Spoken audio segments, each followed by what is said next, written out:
All right. I think we're back in Microsoft Flight Simulator 2024 World Tour PS5 version, episode number 2. We flew from Naples, Florida. We checked out Marco Island, Florida. Flew over to Miami, and then flew down to Key West in episode number 1. Episode number 2, I think we're going to head down to Cuba, fly around there for a little bit, and then we'll figure out where we go from there. As I'm recording this is Friday night, December 12th, 2025 at 7:32 p.m. as I'm filming. I'm not sure what my plane is doing, going off-roading right now. But I've adjusted the time, as you can see, so it's daytime. So we'll have sunlight for the entire flight. I think it's like 9 a.m. is what the time set for. The weather should be current weather, I think. But yeah, we're going to take off from Key West, head down to Cuba, fly around there for a bit. We'll probably listen to some Tony Kornheiser show at first. Yeah, it is working. And then I'll probably still be playing when the University of Nebraska, the college I graduated from, is playing volleyball in the NCAA tournament tonight against the University of Kansas in the Sweet 16. So Nebraska hoping to win a national championship. They're crazy good at volleyball, undefeated, 32-0 right now. So I'll probably chime in with updates on that, but we'll start with Tony Kornheiser show from this past week. We'll probably start with, let's see here. Actually, you know what I'm going to do first? I'm going to finish a show called Gary and Matt. It's a Omaha, Nebraska radio show. I'll listen to that. Then I'll go into the Tony Kornheiser show for this week. But let's kind of get ready to go here.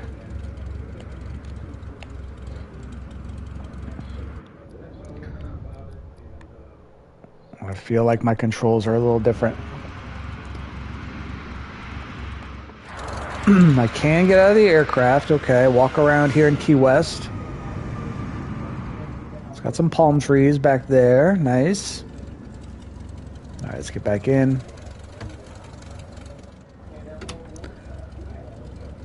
My zoom. There's the zoom. Okay. All right. Time for the podcast. We'll come back on a football Friday fiesta on 1620 The Zone. Did say As a All right, so Nebraska plays KU in volleyball tonight. All-time, Nebraska's 88-0-1. When did they have a draw? Against KU in volleyball? You can have draws in volleyball? 88-0-1, according to the KU notes that I was just sifting through. It wasn't when I was in college, because every time Nebraska swept away. Ties are dumb. And the only reason I say that is because the Packers are benefiting from their tie against Dallas. There it is. When it comes to the standing. Yes, it's there because the Bears need to win the NFC North. Because everybody, it's either you're one or the other in the North this year. You're either really, really good or you're terrible. And just the NFC in general. So everybody's got 9 and 10 wins. And it's going to be one of those years where like a 10-win team might get left out. You're bracing yourself, aren't you? Hey, look this up. So the tie was in 1977. I wasn't there then. A match that has become a point of discussion in KU history. Okay. I'm going to look this up, and this person has me blocked. You're blocked? They cover KU Athletics. I don't even know this person. Why are you blocked? Well, you can't ask them. On Twitter, somebody has me blocked. There's not like a form to go, hey, why do you have me blocked? I think that'd be great. I think a one-time form to like be reinstated, you know? I don't think I'm blocked by anybody. On Twitter. I don't think I've well, you know what? I'm blocked by a couple of White Sox. Hey, thank you, Happel. He just sent me a different link. So 1977. So I have it here. It says Nebraska volleyball dominated Kansas, but a unique disputed tie occurred in November during a match where Nebraska won the first set 18-16, but lost the second set 7-15 before winning the match, with the split sets leading to confusion and a reported tie in some records. The legendary Nebraska coach Terry Pettit attributed it to miscommunication or playing a different team, while KU's official history notes notes a first match loss, but remembers that tie is a rare moment of success against the powerhouse. So here's what happened. So thank you, Happer, for sending this. The problem is, so this game was the tie, 88-0-1 is what Nebraska is against KU. The tie was, or draw, November 5th, 1977. The problem is Nebraska was not in Lawrence on that day. Oh. So that was the first year of Terry Pettit, according to this article at KUSports.com. Terry Pettit, Nebraska, they were in Los Angeles for the National Women's Invitational Tournament. Interesting. Yeah. So who did KU they play split with? a match that day. It was just not against KU. So KU and Nebraska didn't tie either on that date. Recorded on the KU website, the 1977 volleyball schedule, November 12th. If I tell you they didn't play. Yeah. You don't need a 30 for 30, but on a tie that was just manufactured. Ghosted. Look, the Nebraska-Kansas volleyball There have been story. plenty of times in sports histories where records have been mangled and, I didn't know this. incorrectly scored. I know about the for KU certain Mizzou reasons. dispute. Go and look at Michael Jordan's Defensive Player of the Year. Yeah, that shouldn't have happened. Why? It was good. Happer says Pettit thought they maybe played Nebraska's J. Hood. A split squad. All right, Ed emails me at Equitable Bank inbox, Gary at 1620thezone.com.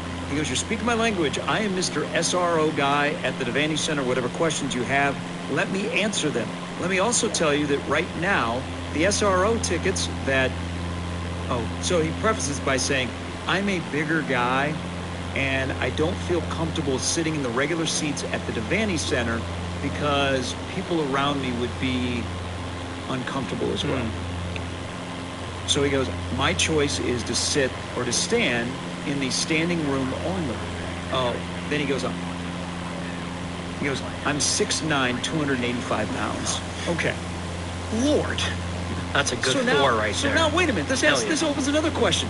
You're that tall, and you're in standing room only at the top of the Devaney Center. Yeah. No one can see around you. But he goes, I am the guy to talk to about standing room only tickets. I don't know if you've looked, but for tonight, I bought mine, base value $60. Oh, wow. He goes, but on secondary sites, they're probably going to be about $125 to be standing room only for the weekend.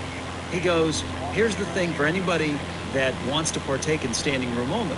And he goes, yes, I am sad that they are going away, but I am going to purchase tickets in regular seats.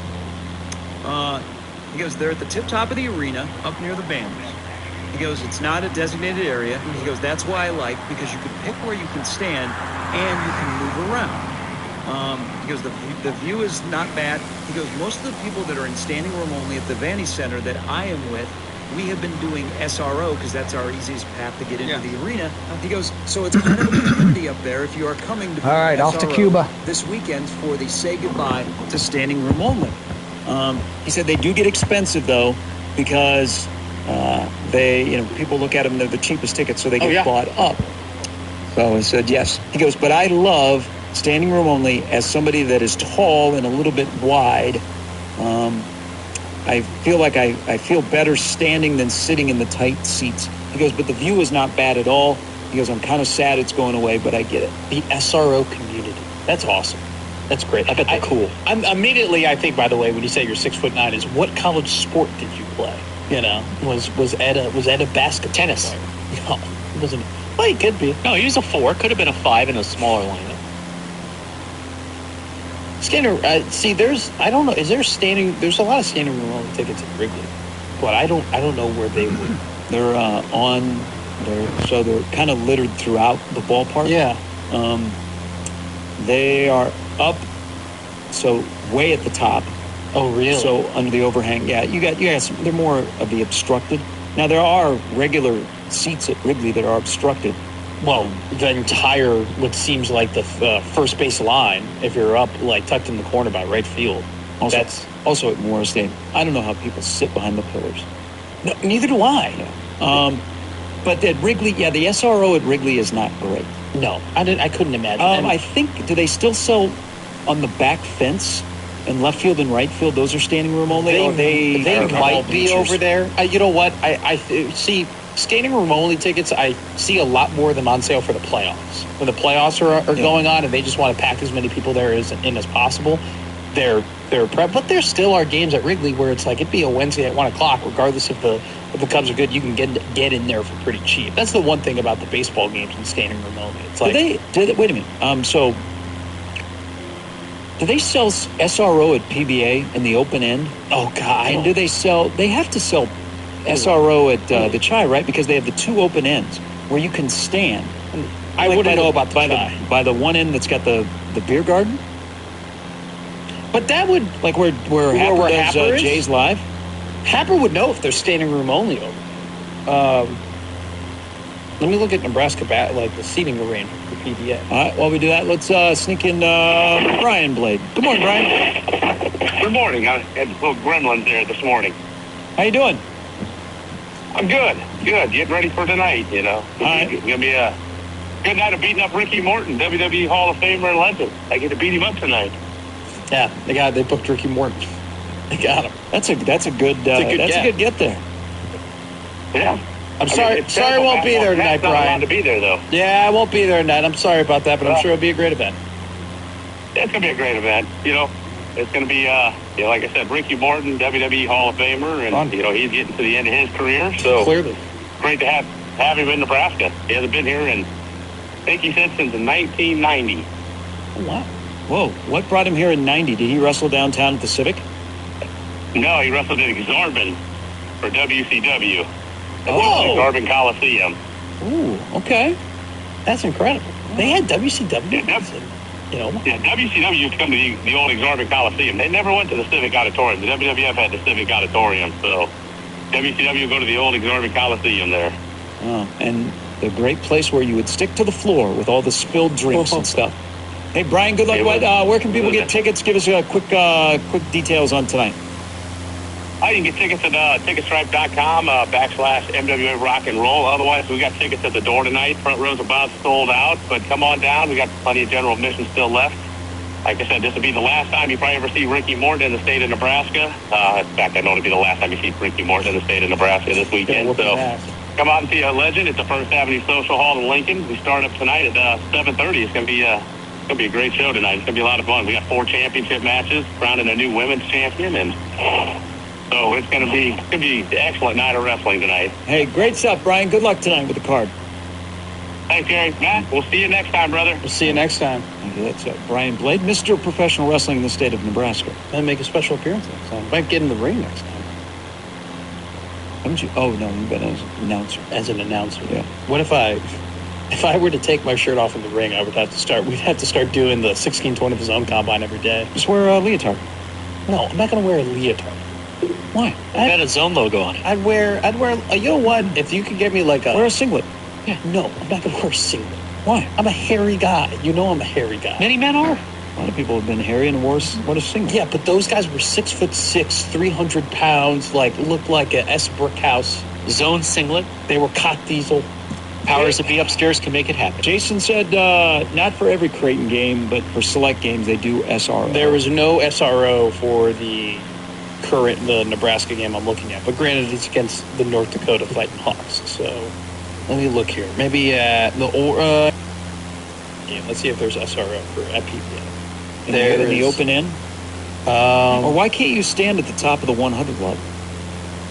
It says Lumberworks, section Lumberworks. So I think that might be standing room only. So they refer to the standing room only fans. I have Lumberworks. It says people. 2 tickets, clear view, no image available. Lumberworks, including fees. And then nothing. I don't know. It doesn't even tell you where the tickets are.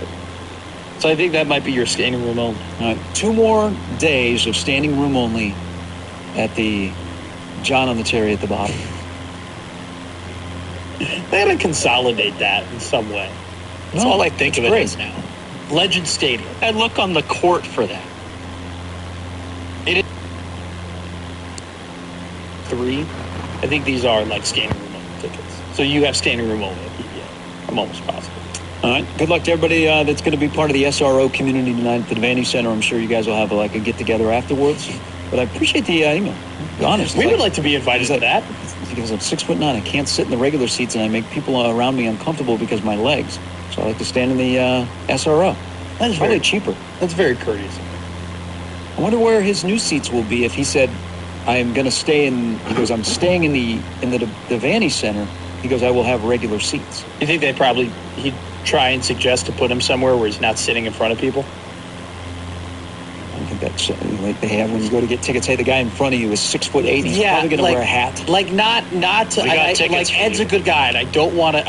I'm not saying anything about Ed, but I personally, if I were a season ticket holder and I spent that money and Ed was sitting in front of me, he was 6'9". Yes, I would be a little annoyed. I'd be like, come on, you kidding me? Like, I got to duck around a little bit in the season tickets. But there's nothing Ed can... The reason why I don't want to be mean is there's nothing Ed can do about it. Ed can't control how tall he is. And so it's just like I feel bad for him because I'm sure there are people who are like, oh, I got to sit behind this big guy, but he can't control it. You know, we got to be... You know how we treat short kings so well? We, like, give a lot of credit to people who are, like, 5'5", 5'6", and we, like, kind of have a little bit of sympathy for them because they can't control their height. We kind of have to do it the other way for people who are, like, 6'9", 6'10", and 6'11". Because let's be real. We're living in a 5'8" to a 6'3" man's world. Right? You ever see... I mean, somebody that's 6'9", that's going to be hard going on a plane. You know? Probably have to duck when you get in on the plane. You probably have to move your head like that. We have flown commercial this year for Omaha men's basketball, and we have a 7'1" player, like who gets asked, basketball? No, we're the hockey team. No, so golf. Dimitrievich lives in my building, and I see him walking around all the time. Anyway, every time he's walking by, I've seen multiple people just look up at him and be like, what are you? Nothing like traveling with a basketball team that has a bunch of tall guys that are, because we got a couple guys that are 6'10" and a 7'1", and people just stare. They're like, well, just stare. But I get it, because the average height of a male globally is 5'9". Above average. Oh, okay. I am. We'll put a wrap on the show after this. At 16:20 the zone. Get that Amex.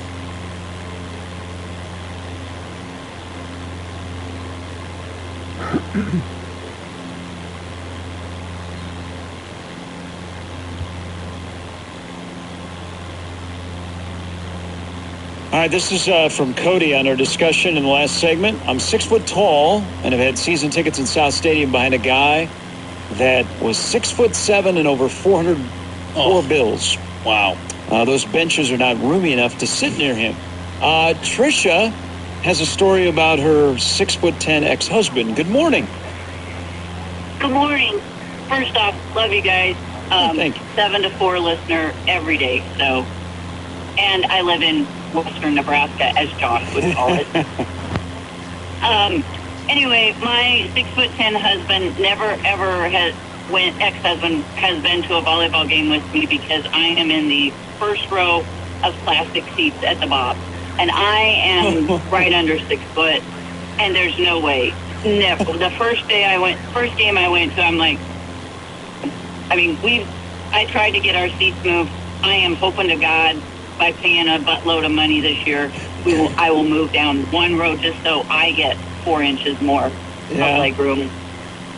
But we did have women's basketball tickets, and my best story about that is that they moved us 3 times. When Moose was still the athletic director, the 3rd time they moved us, I was irritated, and so I shot an email to him. Thought nothing of it, figured, screw it, nothing's going to come of it. 2 days later, the ticket department called me, and I have great season basketball tickets for the women. Okay. Heck yeah. So, all right, how we feeling about this weekend? Kansas and then potentially Texas A&M or Louisville. I feel great about tonight. I'm a little more nervous about Sunday. But I do feel these women are on a mission, and they've had the hurt the last couple of years, and they're playing free. They're playing with love for one another and love for the game. So I truly believe this is our year. There's a lot of people, Tricia, that are very jealous of you, that you have great seats at the Advantage Center. So enjoy the last 2 home matches. Are you going to go to Kansas City? Thanks. No, I won't. Next year I'll be wherever the Final Four is. I will go next year. I've been to Omaha several times, and I have been to the Kansas City Final Four years ago. Oh, fantastic. Tricia, thanks for the phone call. A team that has a personality is the best way it was described to me yesterday after we were talking about Danny Busboom Kelly letting them do everything. I think also if this run continues and Creighton is 1 away, Nebraska needs 2, and then they can meet up in Kansas City, but they would not meet up until the final. Oh, wow. Which would be really, really, really interesting. It's okay to say out loud, like if this run continues and they add 4 more wins and they go through the season unbeaten, whether they drop a set or 2 along the way, that Nebraska volleyball has the best coach, and there's no argument. She was in the final. She was in the national championship match last year. Yeah. She moves to her alma mater where there's all kinds of pressure, and there is a great little 5.5-minute video of her, John Cook, and the team that is up on ESPN.com that I'm sure they will air because they're airing. They're in Lincoln, that they will air. It's really, really good. It's not a bunch of new information, but you get to hear John Cook and Danny Busboom Kelly and then Harper Murray talk about the whole process and how the season's gone. If she pulls off the national championship in her first year back at her alma mater, after doing what she did at Louisville, I don't think there's any discussion who's the best coach in college volleyball right now. And it's not just a one-year Nebraska thing. So I'm with Tricia. They get by tonight. I don't want to play Louisville because that's really awkward. Yeah. There'll be a little tension there of, okay, you got to do it. You got to do it. And you add emotions to a game that already is going to have a ton of emotions, right? Which is just the awkwardness of, I know all of them. She took their coaching staff to Runza the other night. They were in town. And she said, where do you guys want to go? Where do you guys want to go to dinner in Lincoln? And the head coach of Louisville said, I want to go to Runza. So the Runza on West O. Hell yeah. So if you're working at the Runza on West O on Wednesday night, you saw the head coach of Nebraska and the Louisville coaching staff were sitting in there eating Runza. That's awesome. That's incredible. I hope they, like you said, I hope they ordered burgers. I hope they got on the streak. But like you said, it gets awkward and it's a little worrying because, Louisville is a good team and they probably will be there for a reason. But then you have that added kind of baggage of everything. It's like you don't know how the reactions will be. But at the same time, they've been such a wagon where there's been no reason to think other than they're going to be awesome and they're going to go and perform. It would be like if you're playing for Nebraska, it has no effect on you. You're playing Louisville and they're really good. Yeah. It would just be your head coach and then the players on Louisville's side of like, man, I really like Danny. Do we have to beat her? Yeah. That's just fine. That should be, as AK said, they don't announce it until after the matches are done tonight. But it does look like if Nebraska, regardless, the Lincoln regional or the final will be on ABC. Just don't know what time it'll be. So enjoy. Have a good show tomorrow with Creighton basketball. Yeah, should be fun. Should be a lot of fun. Enjoy the sports weekend, everybody. There is a little bit of snow is on the way tomorrow and bitter cold. So stay indoors and watch football. What, minus 20? What, the Bears and the Browns? Yeah, so my dad told me yesterday, he was like, yeah, I saw tickets, they were like $60. I was going to go to the game, and then I checked the weather. And I was like, oh, that's why it's so cheap. And then my mom told my dad, if you go, you will die. His wife, she told him that. She goes, I am going to be worried about your health if you do that. And my dad told me, he's like, I'm too old to be cold and miserable. And I'm like, good, just watch from your couch, dude. All right, crossovers coming up next. If you're out and about today, looking for something for Christmas, I'll be at the Saul's Jewelry and Loan in Papillion on the 84th. I think it's Papillion. Yeah, it's Papillion. Not La Vista, it's Papillion. See you on the 84th. I'll be out there beginning at 11, be there for a couple hours. Come on in. Let's do Christmas shopping at Souls. You think I don't have a ring to buy anybody? I'll look for one for you. Yeah, just send me pictures of it. All right, see you tomorrow. See you Monday at 6. Crossovers next. All right, so as we're continuing to fly to Cuba from Key West, the precursor game to the Nebraska volleyball versus Kansas Sweet 16 game is going on right now. And the University of Louisville, who the Nebraska head coach used to be the head coach at, is currently ahead of Texas A&M, 1-0, but Texas A&M is leading in the second set. Score is 17-14 in that second set. But like I said, Louisville's up by a set. If they win and Nebraska wins later tonight, I would set up somewhat of an awkward rematch on Sunday in the Elite Eight to see the winner of that match would get to go to the Final Four. But for now, we are going to move to our next podcast. It feels good. And that's going to be the Tony Kornheiser Show. We're going to start with the Monday, December 8th episode. Then we'll go into the Wednesday, December 10th episode. And finally hit the Friday, December 12th episode. So on to the Tony Kornheiser Show here. Hey, it's Tony. If you're hearing this, it means that Nigel has flushed the mouse and forgot to have me record something new. So who knows who our guests will be today? Maybe Mick Jagger, Sandy Koufax, Dalai Lama. Long hitter for Lama. Probably not, but I guess you'll have to tune in to find out. But first, let's keep the sales weasels happy. When it comes to owning a car or truck these days, according to Kelly Blue, the Tony Kornheiser Show. He introduced me to the new owner. I pledged my fealty to the store. Yep, and guaranteed parking? If you get there as I do, 5 minutes before the store opens. It's still a tough lot. They have about 8. You want to make sure you back into those spots. I didn't. And that made it tough backing out, almost hitting a variety of cars. The Tony Kornheiser Show is on now. We got a lot of things to get to in the open. Briefly, we'll get to things. I got this lovely letter with a big box of that from Gary Edel, the dad of my dad's chips. The dad. The actual dad. This is like talking to Uncle Jerry. Right. Dad. This is two times dad, yeah. Gary Edel, and he writes, "Happy holidays. I apologize for the amount of time that has passed since the last delivery of my dad's chips. I've been stuck on hold with my cable company for the past 6 months waiting to speak with a human being. Having finally spoken with a real person and lowering our cable bill to an amount that does not require a second mortgage, I'm back to focusing on my dad's chips. I'm happy to report that my dad's chips are now available in 1,000 stores. Over 1,000 stores, mostly on the East Coast, but Littles might see the chips in places like Lake Havasu City, Arizona, Glendive, Montana, Lake Jackson, Texas, and Duncanville, Alabama. Littles can go to mydad'schips.com on their Google machine to see all 1,000 stores that carry our chips. Thank you for the continued support of my dad's chips. I hope you and your family have a wonderful holiday season." And he gave me some chips. James, the way you chip. And it's just really good. Like it's really nice. And their stuff is really good. It is. So if they're successful, it makes me happy. The boys enjoyed the French onion chips for lunch yesterday. Good. That's good. The captain likes to call them his sun chips because of the logo. Oh, it's very nice. Speaking of things you can buy. Look at my son. I went to a Safeway the other day. It doesn't matter what Safeway. Digital coupon. No, I don't have digital. I cannot. When I go to the checkout, I hand them my phone, and they say to me, and by the way, none of these stores want you to check out with a real person. They want you to check out on the self-checkout. Yeah. No, so I hand him the phone. I say, "I don't know how to use this." He says, "Go to your wallet." I said, "I don't know what my wallet is."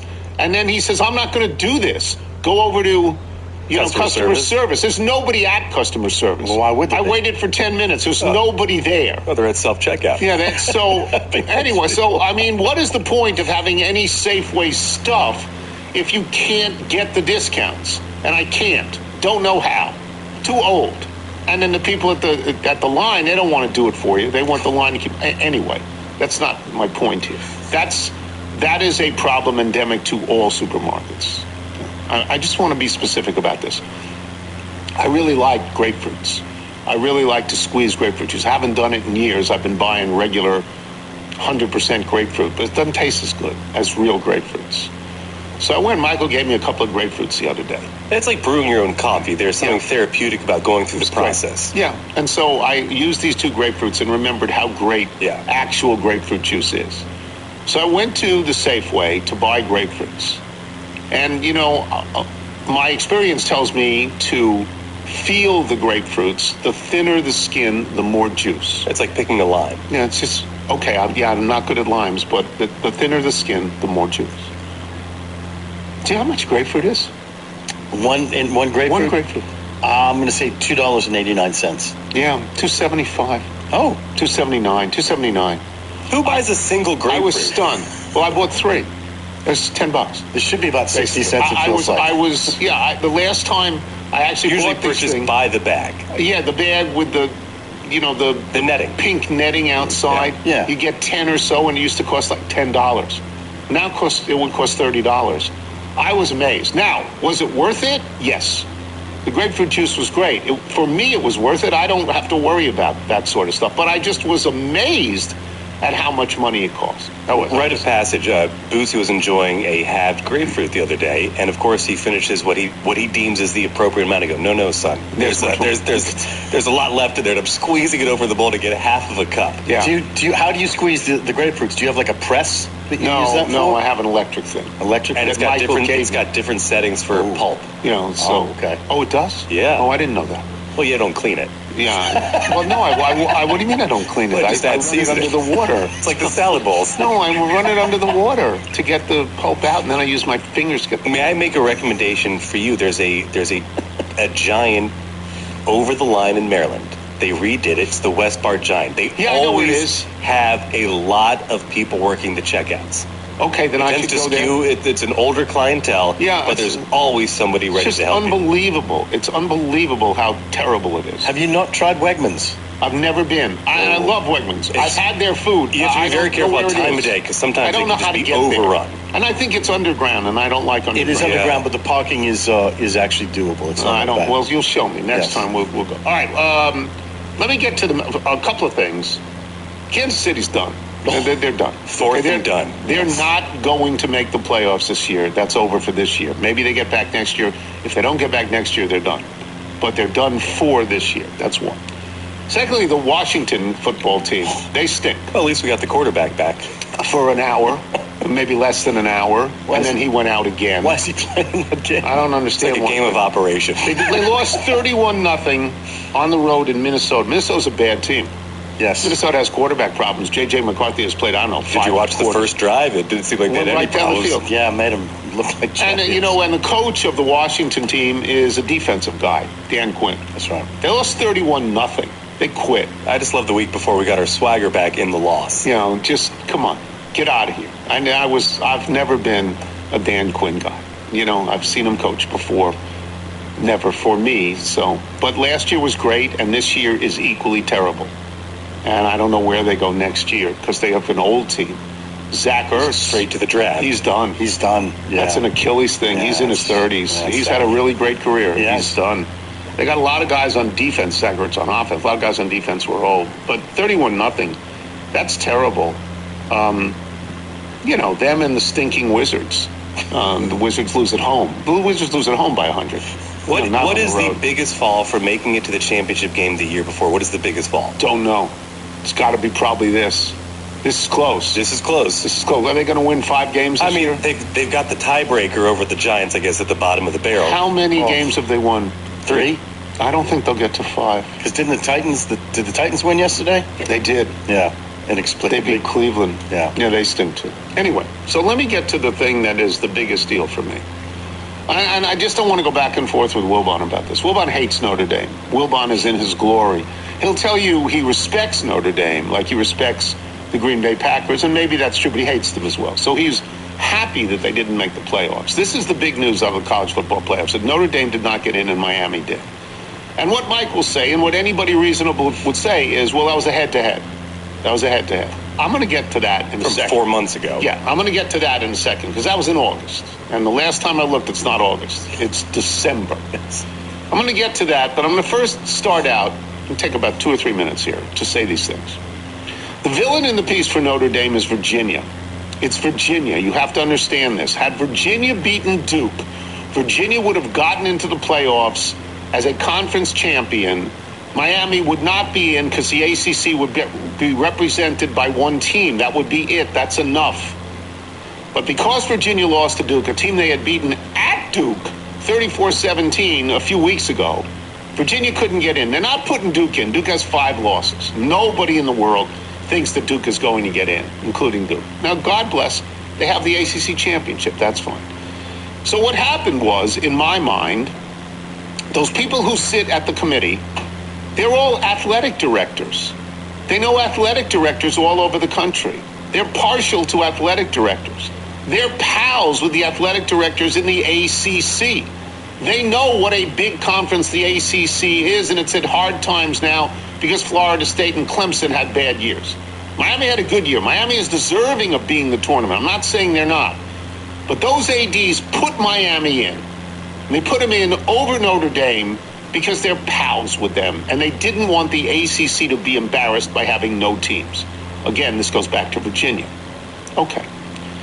Now, you could say, well, they deserve to be in on a head-to-head over Notre Dame. Okay. That was in August. It was at Miami. Miami won by 3 points. This is not a huge victory. This is not Georgia beating Alabama on Saturday by 10,000 points. Not that. Since then, since those 2 losses that Notre Dame had, first 2 games of the year, to Miami and to Texas A&M, both of whom I point out are in this tournament. They're among the best 12 teams in the country. Those are the good losses, quality losses. Since then, Notre Dame won 10 in a row. Miami didn't. Miami lost 2 games. Miami lost to 2 teams that were not ranked, are not ranked. So Miami's losses are significantly worse than Notre Dame, and it's 4 months later. It's September, October, November, December.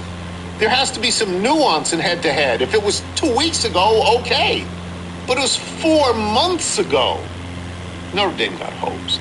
And you could say, well, Alabama shouldn't be in, not after that performance against Georgia. But, and I accept this, the committee doesn't want to punish teams for actually getting into a conference championship game and losing.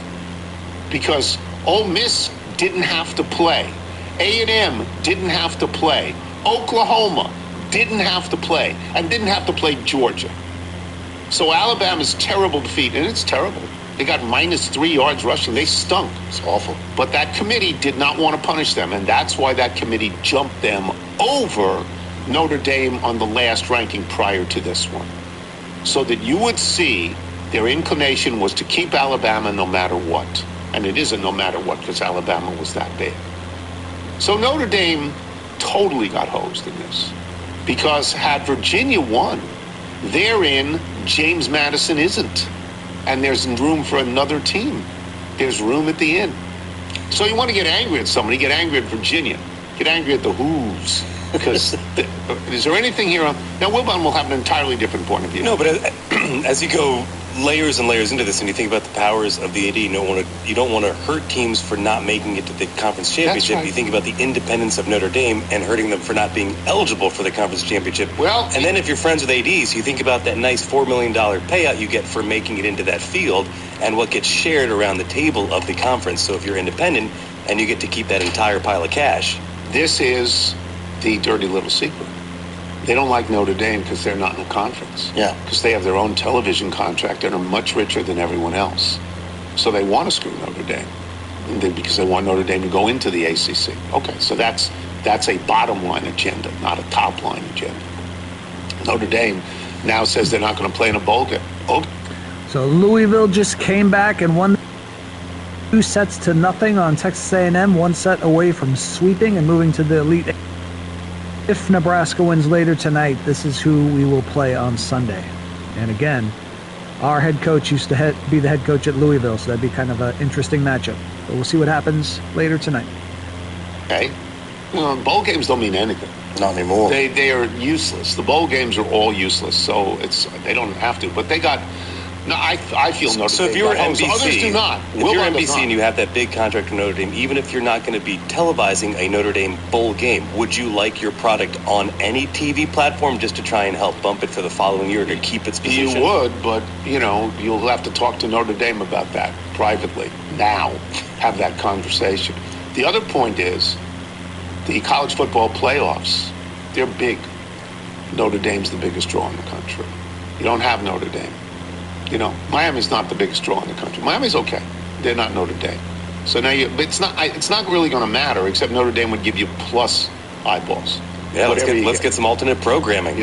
Yeah, put Notre Dame on having a golf tournament. Have their players to show Rudy. So anyway, yeah, something like that. All right, that's it. I just wanted to babble for a while. Yes, we will come back with Michael Wilbon. I'm Tony Kornheiser. This is the Tony Kornheiser Show. Tony Kornheiser Show. This episode of the Tony Kornheiser Show is brought to you by Wild Grain.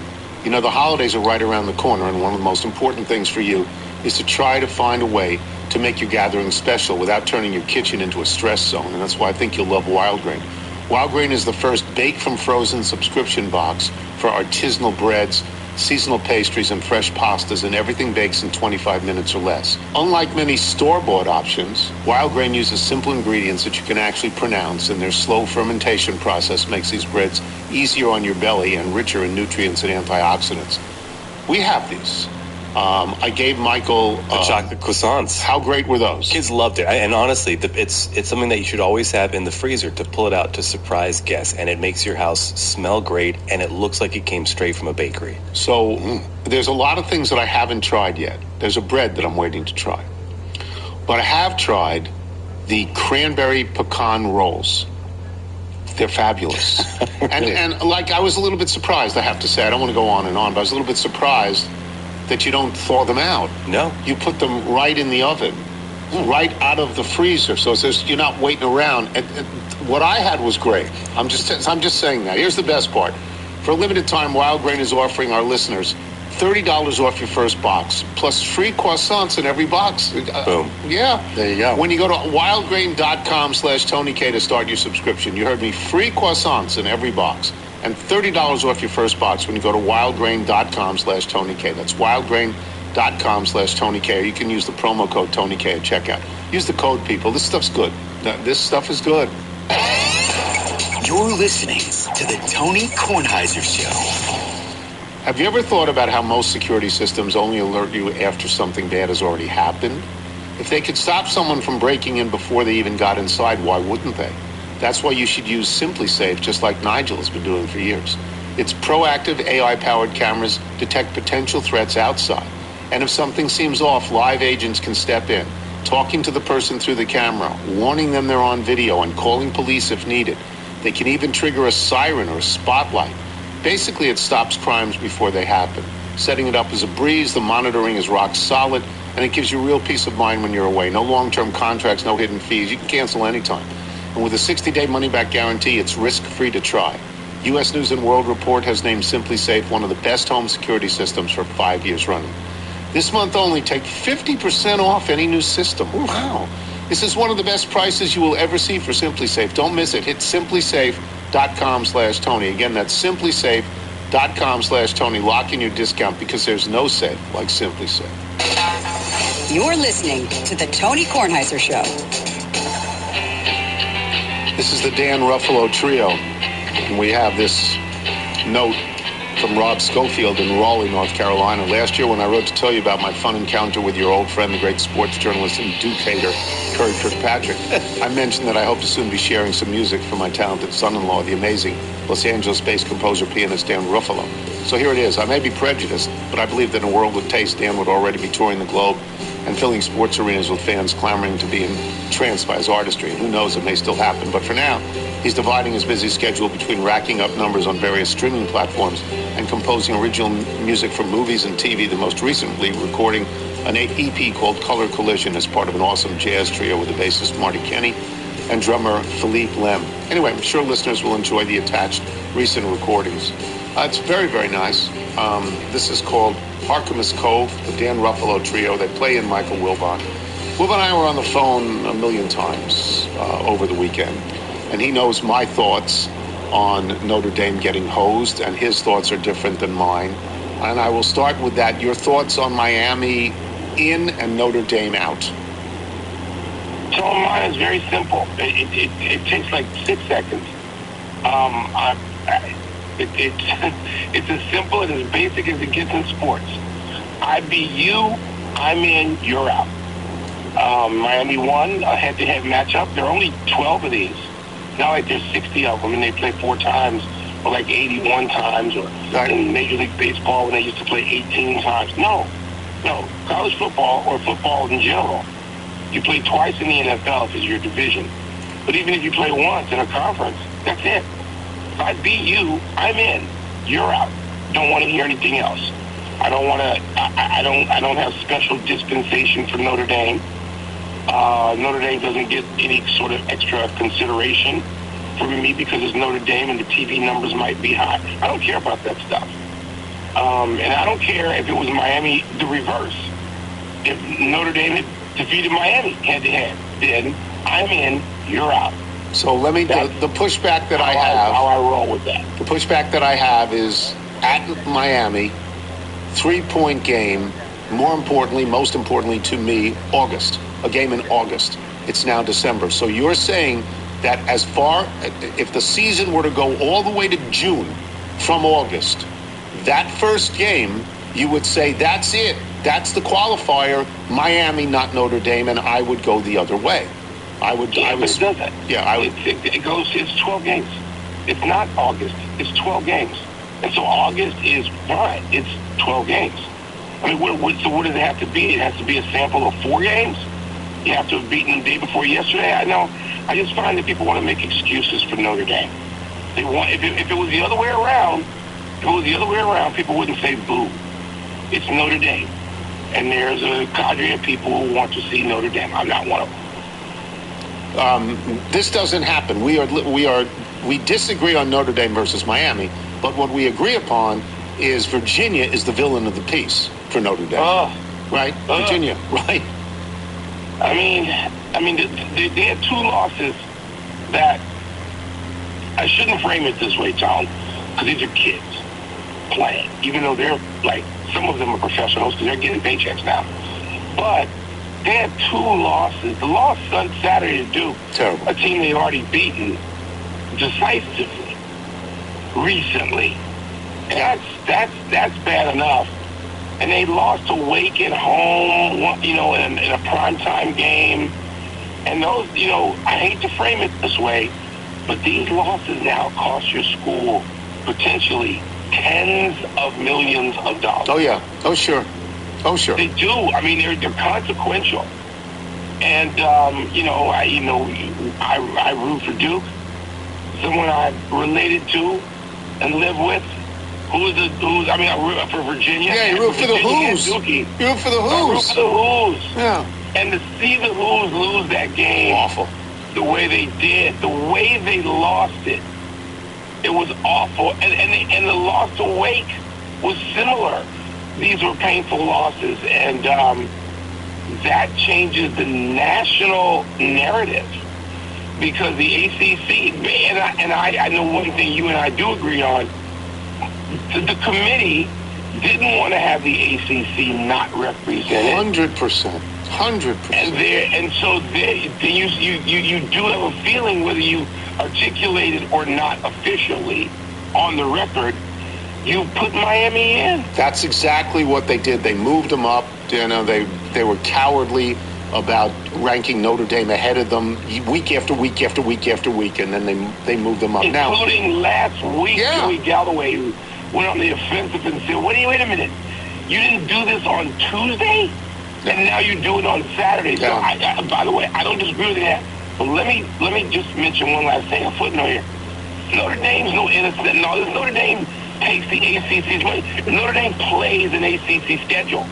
They want to be half in, but only half in. Yeah. To hell with Notre Dame. Okay, I knew you would say that. That's fine. Now, these are not the best 12 teams in the country. Because when you have Tulane and James Madison, and it's not the best 12 teams in the country, you are inclusive mostly on these tournaments. You always say you want to have these kinds of schools. I am not. Yeah. I am one of those people who say, no. If this is going to be a championship tournament, I want the best teams.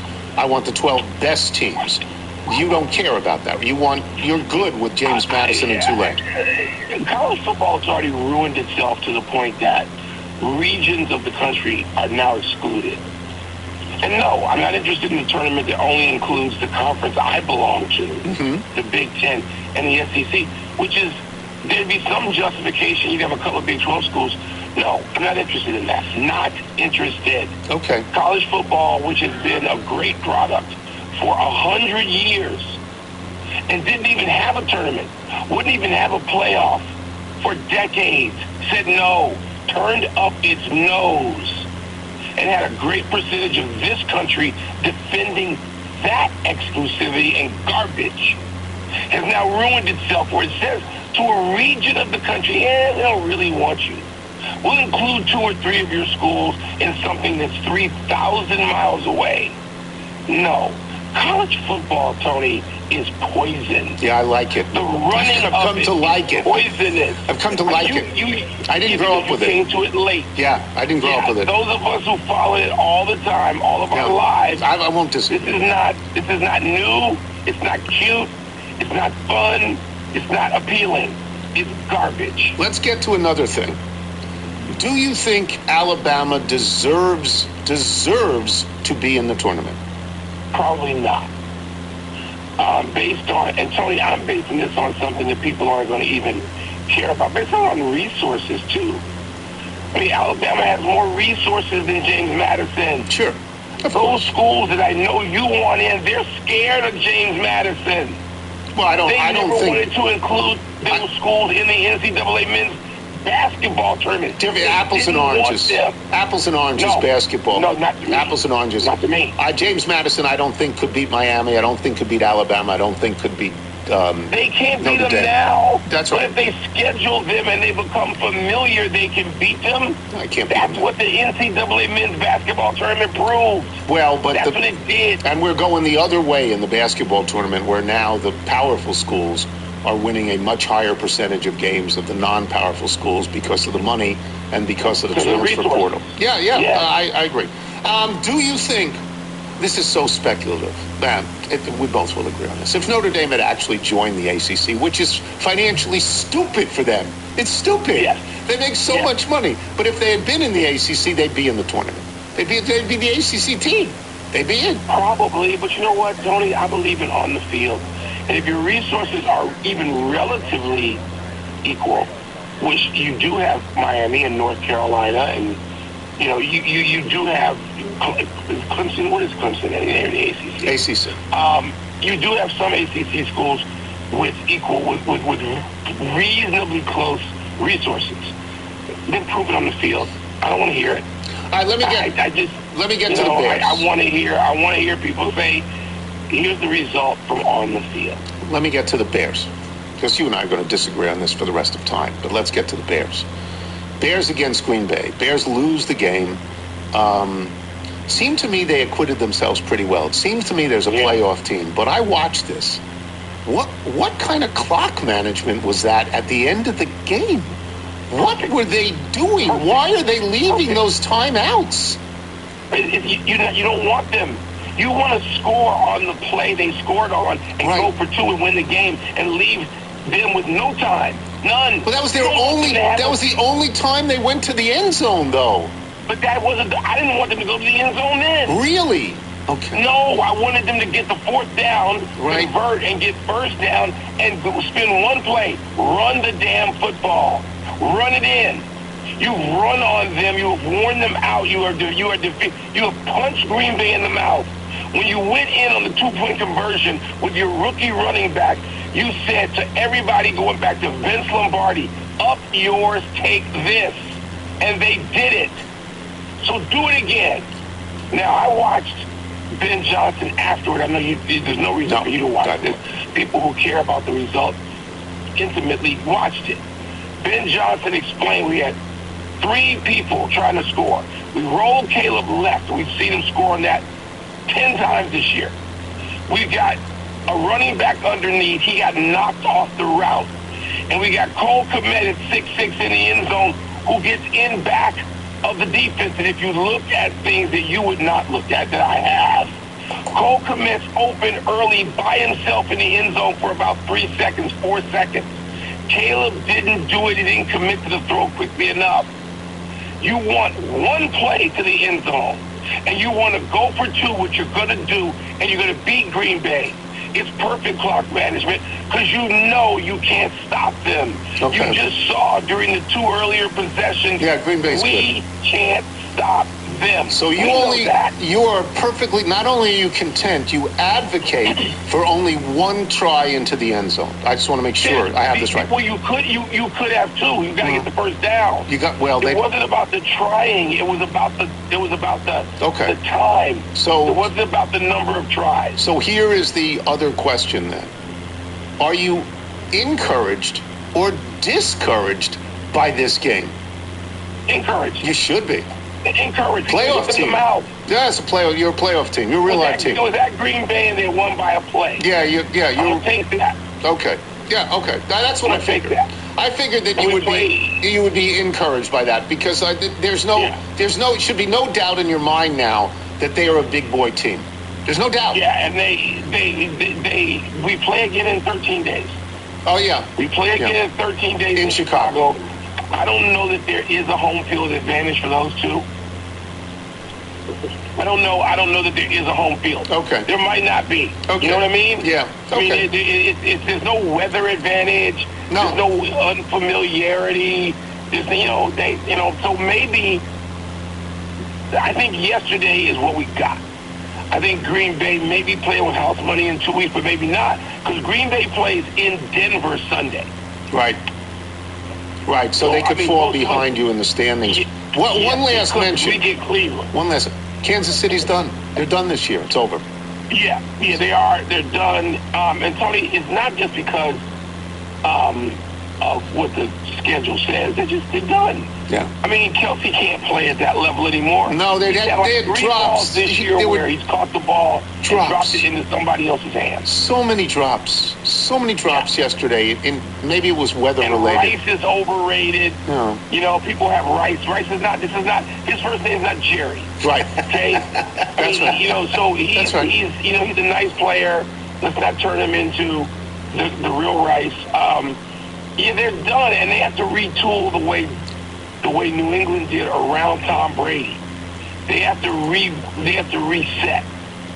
And by the way, we don't know that they will successfully reset. Andy Reid is my age. He's 67. He certainly could coach more years. He may be interested in that, but he may not be. He may not be. You know, he may go the way of other coaches we've seen who are even younger, like Bill Cowher, and say, you know what?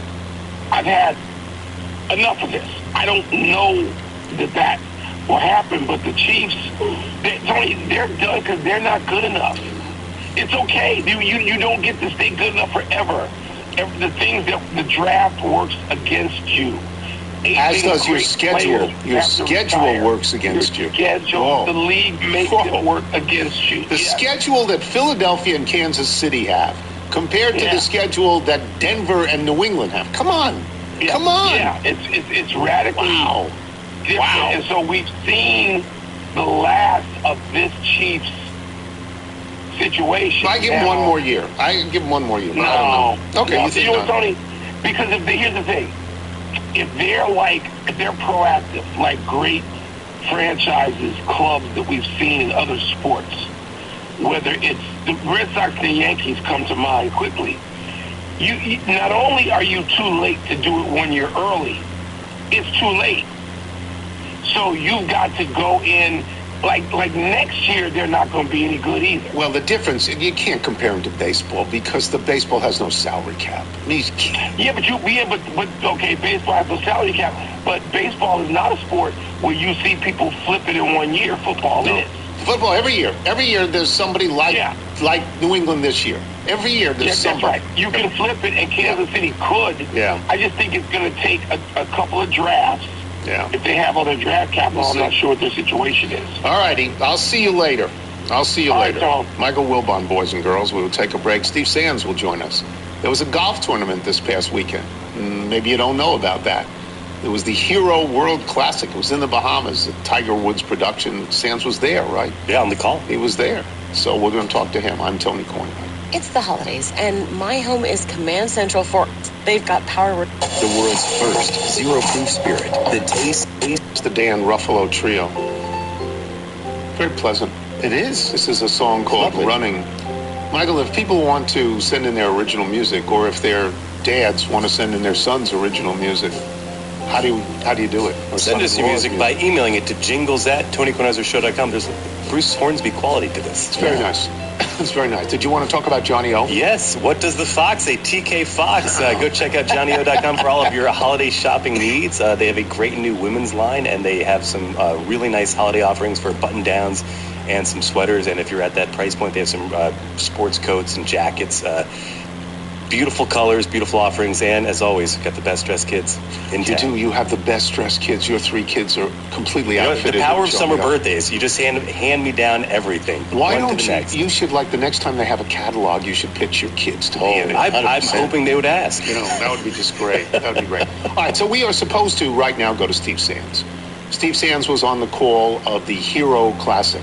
It was an invite-only tournament that Tiger Woods has done for years. It's a Tiger tournament. Tiger makes the invitations here, and there's 20 people, and there are 20 great players. Yeah, it's eligible to the top 20 players. It's a non-PGA Tour event, but it is affiliated with the PGA Tour. So I believe for the last 15 years or so, you are eligible to get world ranking points. So if you are able to qualify, it's a way to try and buffer your upcoming year, just because its strength of field makes it a lot more points are eligible. Hideki Matsuyama won it in a playoff. Was it with Straka? I think it was with Alex Noren. Alex Noren, okay. It's a great field. It's a great field. I have said this before. I always assumed that the Hero World Classic was something about heroes, was about military people or something like that, heroes or first responders. It's a motorcycle. Yeah. Really? I found this out a few years ago, that Hero is in fact a motorcycle, and I just started to laugh because I thought it was something different. In any case, I watched 3 different days. One of the things I was going to ask Sands is, how many people do you think watched yesterday opposite the NFL? It's tough. Because I think you could count them on 2 hands. Well, they used to call this time of year the silly season, and they brought back the Skins game, which is the day after Thanksgiving, which I missed. And utterly. that was this year to lead up to the Friday afternoon game on Amazon. It was sort of a hit or miss broadcast, but this is the in-between event before you get to the PNC Parent-Child, which is going to be in a couple weeks. And Tiger usually plays in that. Usually we've had another surgery, so he's not going to be playing in that. Right. So, but what's interesting is this was something that you'd watch, during the day. It looked great. And then you had this opposite field event with one of the more important golf tournaments in the world, in the Australian Open, which is at Royal Melbourne, and that they've moved it around. And this is probably one of the most important Dr. McKenzie designs in the world. You have the Sandbell, which is famous for having these jagged edges of bunkers cutting into the sides of greens. It's got some of the firmest turf, so you're seeing these great shots where balls that look like they're heading towards the safe part of the green end up just trickling into a bunker. You had Rory McIlroy talking about the course down the street might actually be better than one of these top 20 courses in the world. So that had a similarly strong field. Cam Smith ended up losing it after blowing the tournament, right? With a 3-putt, and he's known for his putting. You had Rasmus Nørgaard Peterson, who ended up winning, but just sort of a cool way to sort of have golf on opposite times of the day. So, and a glimpse as to what the future should like as you try and come to some grounds on a world tour where players are able to pick and choose, saying it's important to go to a place like Australia and play at this very meaningful golf course, and how can we try and come to some tour that brings these players together. Speaking of knocking courses, Wyndham Clark, who I don't think should be in the business of saying anything bad about anything. Protect the lockers. Considering he broke all the lockers at Oakmont. Right. He said that the course they were playing on wasn't all that good, wasn't in ship shape, and that's okay. So here's the tough part is you have very grainy lies. When you have these elevated greens and you're trying to pitch off of these where the greens are repelling golf balls that are running 20, 30 yards down, that's one of the hardest shots to control, because you have to be very specific about ball first contact, and that's why you see a lot of the best players, they look sort of foolish as the ball's coming back at their feet, like you might see playing in a casual round over the weekend. But you never, to me all you never would say, understand your position. Like there's like Scotty Scheffler, there's a diplomatic way to say, like, well, it's very difficult to pitch off of these. Wink, wink. We can all see what the turf is doing at impact. But Wyndham Clark had another moment where he hit it, what looked to be in the water. He's in the mud, and I think it was Sands on the call talking about, what do you call when you make a birdie from the water? A pond, I think he was calling it like a pondy or a froggy, something like that. But he ended up making the birdie putt. So the question that I would have had for Steve, beyond why do you schedule this opposite the NFL? You can't schedule it opposite the NFL. Golf knows that, and they get out before the NFL starts. But my other question was, one of the players in there is Jordan Spieth. Jordan Spieth is not an inconsequential player. No. He's won 3 majors or 4 majors. And he's just missing the PGA. And he can't play anymore, it seems. He did swing changes a couple years ago. Never try and change the DNA of your golf swing. So that's, I mean, he looks like he's in Ricky Fowler land.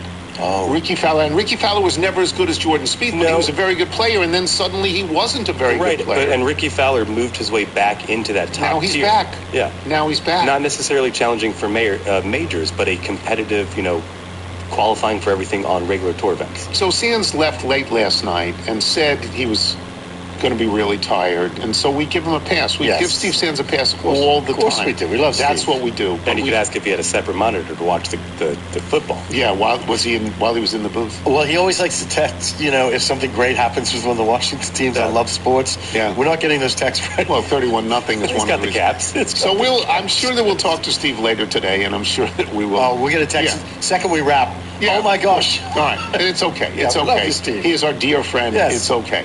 So we will take a break, and we will do email and jingle when we return. I am Tony Kornheiser. In football, value isn't just about making flashy plays. It's about consistency, durability, showing up. Week after week, season 18, Toyotas are Indeed sponsored jobs. Stop struggling to get listeners of this show will get us.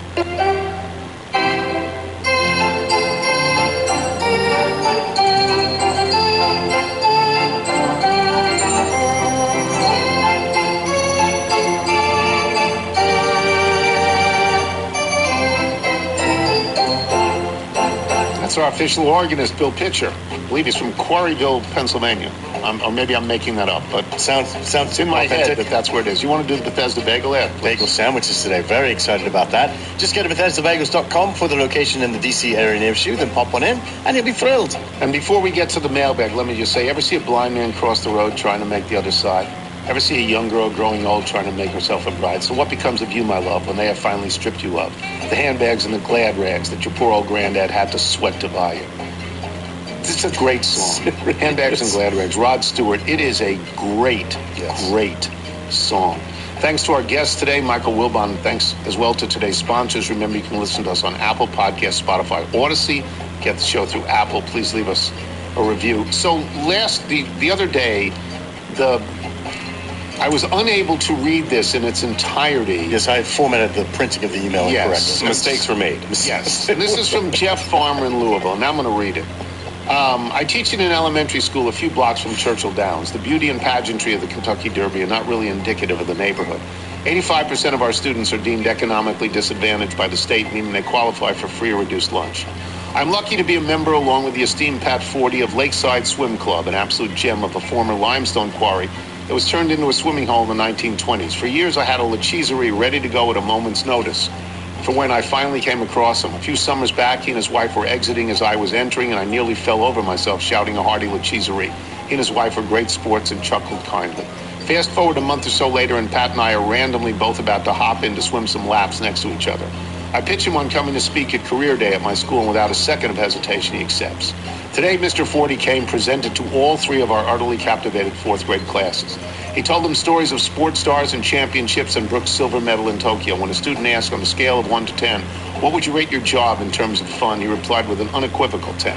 He convinced his co-host to record their podcast earlier than normal this morning so he could arrive on time to our Career Day. And in spite of telling our students 100 times that he doesn't cover much soccer, our fairly global student body asked 101 times which famous soccer player has he met. This grandpa is the connective tissue we all love, and I hope you are proud of. Attached, please find a picture of Mr. Forty's visit for the News Channel 8 viewers. I know we have some official educators among the littles already, but if it's not already taken, could I be the official elementary school Spanish teacher of the TK Show? Yes. Thank you to Jeff Farmer for that. That's lovely. Love it. Very great. From Ben Carton, not Ben Carden, but Ben Carton. The other one. I am certainly no expert, but what is a supermoon? I am certainly no expert, but I believe a supermoon is when Clark Kent Moon takes off its glasses, goes into a phone booth, and comes out with an S on the front of itself. Then helps any and all other moons that are in distress, but I could be wrong. Again, I'm no expert. Lee Stevens, Messina, New York, in upstate New York. I went outside last evening to enjoy the full moon. Unfortunately, my viewing pleasure was limited to just 10 seconds as the 4-degree temperature and -5 wind chill drove me back inside the friendly confines of my house. Mother Nature gives with one hand and takes away with the other. It was beautiful if you got to see it. It really was. On Thursday and Friday, and then the clouds rolled in here anyway. Dan Moore, Winnipeg, Manitoba in Canada. I cannot exactly define what the supermoon is, but I know it played a pivotal point in one of the greatest movies of all time when Fredo mentioned to Senator Geary that it was Johnny Ola who had told him about the supermoon. Michael was confronted with the reality that it was his own brother who had betrayed the family in their affairs with Hyman Roth. So that went. From Tom Walters in Safety Harbor, Florida. Apparently, Spotify Wrapped standings is the new game. I'm a top 1% listener over 10,000 minutes. Does that mean I can tell the other 99% to eat it? See picture, and there's a top podcast. Yeah. I don't. Can you explain this? I explained it to you last week. I'll show it to you on my own Spotify. I just don't understand. Jonathan Shantz, Harrisburg, Pennsylvania, formerly of Lindenhurst, New York. Spotify Wrapped, that's just fancy music talk for what Wilbon calls analytics garbage or a bunch of hocus-pocus junk. You don't tell me how many times I listened to Sabrina Carpenter last year. I know how often it was. You know how I know? Because I was the one listening. From Michael If you want to watch more. in Searcy, Arkansas. I have an update on Division II football, which I'm surprised hasn't come from Greg Garcia. In the quarterfinals, Frostburg State, wow, they were in it. Fought valiantly against Kutztown University, the alma mater of Andre Reed, before falling short after a great season. In the semifinals, Kutztown will play my hometown Harding University, which just bested the all-time any level of college football record for rushing yards of the season, standing at 6,308 yards for the season through 14 games. With up to 2 more games to play. The other semifinal features last year's national champion Ferris State, the number 1 seed. The main reason you may have heard of them is that their quarterback during their championship run last year, Trinidad Chambliss, transferred to Ole Miss, where he and Lane Kiffin led the team to the college football playoff. From Steve in Fairfield, just wanted to say thank you for promoting the Omaha Steak packages. It made it easier to shop for my brother and sister-in-law this year. Also, on a side note, when I filled out the review, I did ask him to send you a care package, so if you get another one, that was me. So eat it and have a lovely holiday. From Steve the Sycophant, the personal connections forged by the TK podcast continue to amaze. Saturday at the Herndon Regional Wind Ensemble concert you so nicely mentioned, a fellow trumpeter wanted me to meet a friend of his. The friend asked if Lacheserie rang a bell. I, of course, said yes, and I learned I was talking to Biff from Gaithersburg, who contributes jingles, yes. Yeah, Biff. Which you have played to open your email segment, including for Christmas and New Year's. Biff insisted on taking a selfie of us, which I found highly flattering. Later it occurred to me, thanks to your podcast and only your podcast, I'm infinitesimally famous. I promise to use my fame wisely. From Josh Ridgway in Richmond, Virginia. I can't help but find it a bit suspicious that the Sands family is getting out of the liquor business right after a wine heist of the century. Plus, who better to move some questionable bottles under the table? You may want to check some of those free bottles for the new labels, Mr. Tom. From Tom Lambert in Las Vegas. Dear Captain, my wife purchased a new Subaru 6 months ago, a very practical buy for her. I'm now sitting in the dealership service waiting area as the car undergoes its first servicing. Can you imagine such a place? A waiting room filled with an abundance of people who love their children more than you do yours. That's it. Merry Christmas, Happy Hanukkah. Tom. Matt McDevitt. I work for a predominantly Midwestern sporting goods company called Shields. I saw a hat that we sell in my store that I thought you would enjoy if you were looking to upgrade your golf wardrobe over the winter for next year. I'm a longtime listener of the show and even longer watcher of PTI. Coming home from school to watch PTI with my dad before he would go to work when he was on overnights will always be a memorable part of my childhood. Thank you for the many years of entertainment. Wishing you, your family, and the show happy holiday season. The hat has a big logo on the front with the words "Play Bad Fast," which is what I do. Let's see, Scott Slatton. I've been really enjoying the latest Ken Burns documentary, American Revolution. Ken and I are not pals. We're not pals. No. But Ken got George Washington's voice terribly wrong. He obviously doesn't listen to the show. Should have Ian do it. Ian, yeah. Should have him do it. Pete Effinger. Now I've got a cold. Thanks a lot, Lockenfora. Rich Modica in Durham. You'll be happy to know that your favorite health insurance company is changing its name to HealthSpring due to a takeover by HCSC Healthcare Service Corporation. What are the chances they'll treat you any differently? Zero. From Brian Granger in Charlotte, North Carolina. 9-20 is still within reach for the Wizards, but there's work to be done. Maybe they can sign John Wall. What are they now? I think 2-20. I think 3-19. Yeah. And one more. Jake Carnazzo, Director of Reimbursement at Bon Secours Mercy Health in Cincinnati. Hi, Michael. I was wondering if you knew that Ingleside has 3-star Michelin-rated turkey club sandwich available for all residents. Asking for a friend. Sincerely, Jake, not from State Farm in Louisville. How are the fries? If you're out in your I had this yesterday. I had the sandwich and the fries. Mark Tui and I The good fries. Just so wonderful. Great Mark Tui. Just wonderful. If you're out on your bike time, everyone, as always, do wear white. Later, he gets the rebound, passes it to the man, shoots it, and boom goes the dynamite. All right, as we're flying over Havana, Cuba here, the match between Texas A&M and Louisville is in the third set. A&M is up 24-23, so Texas A&M trying to win a set and stay alive. If Louisville wins the set, it's over. Nebraska plays Kansas to follow up, and then the two winners will play on Sunday. But we'll now move to the Wednesday, December 10th episode of the Tony Kornheiser Show up next.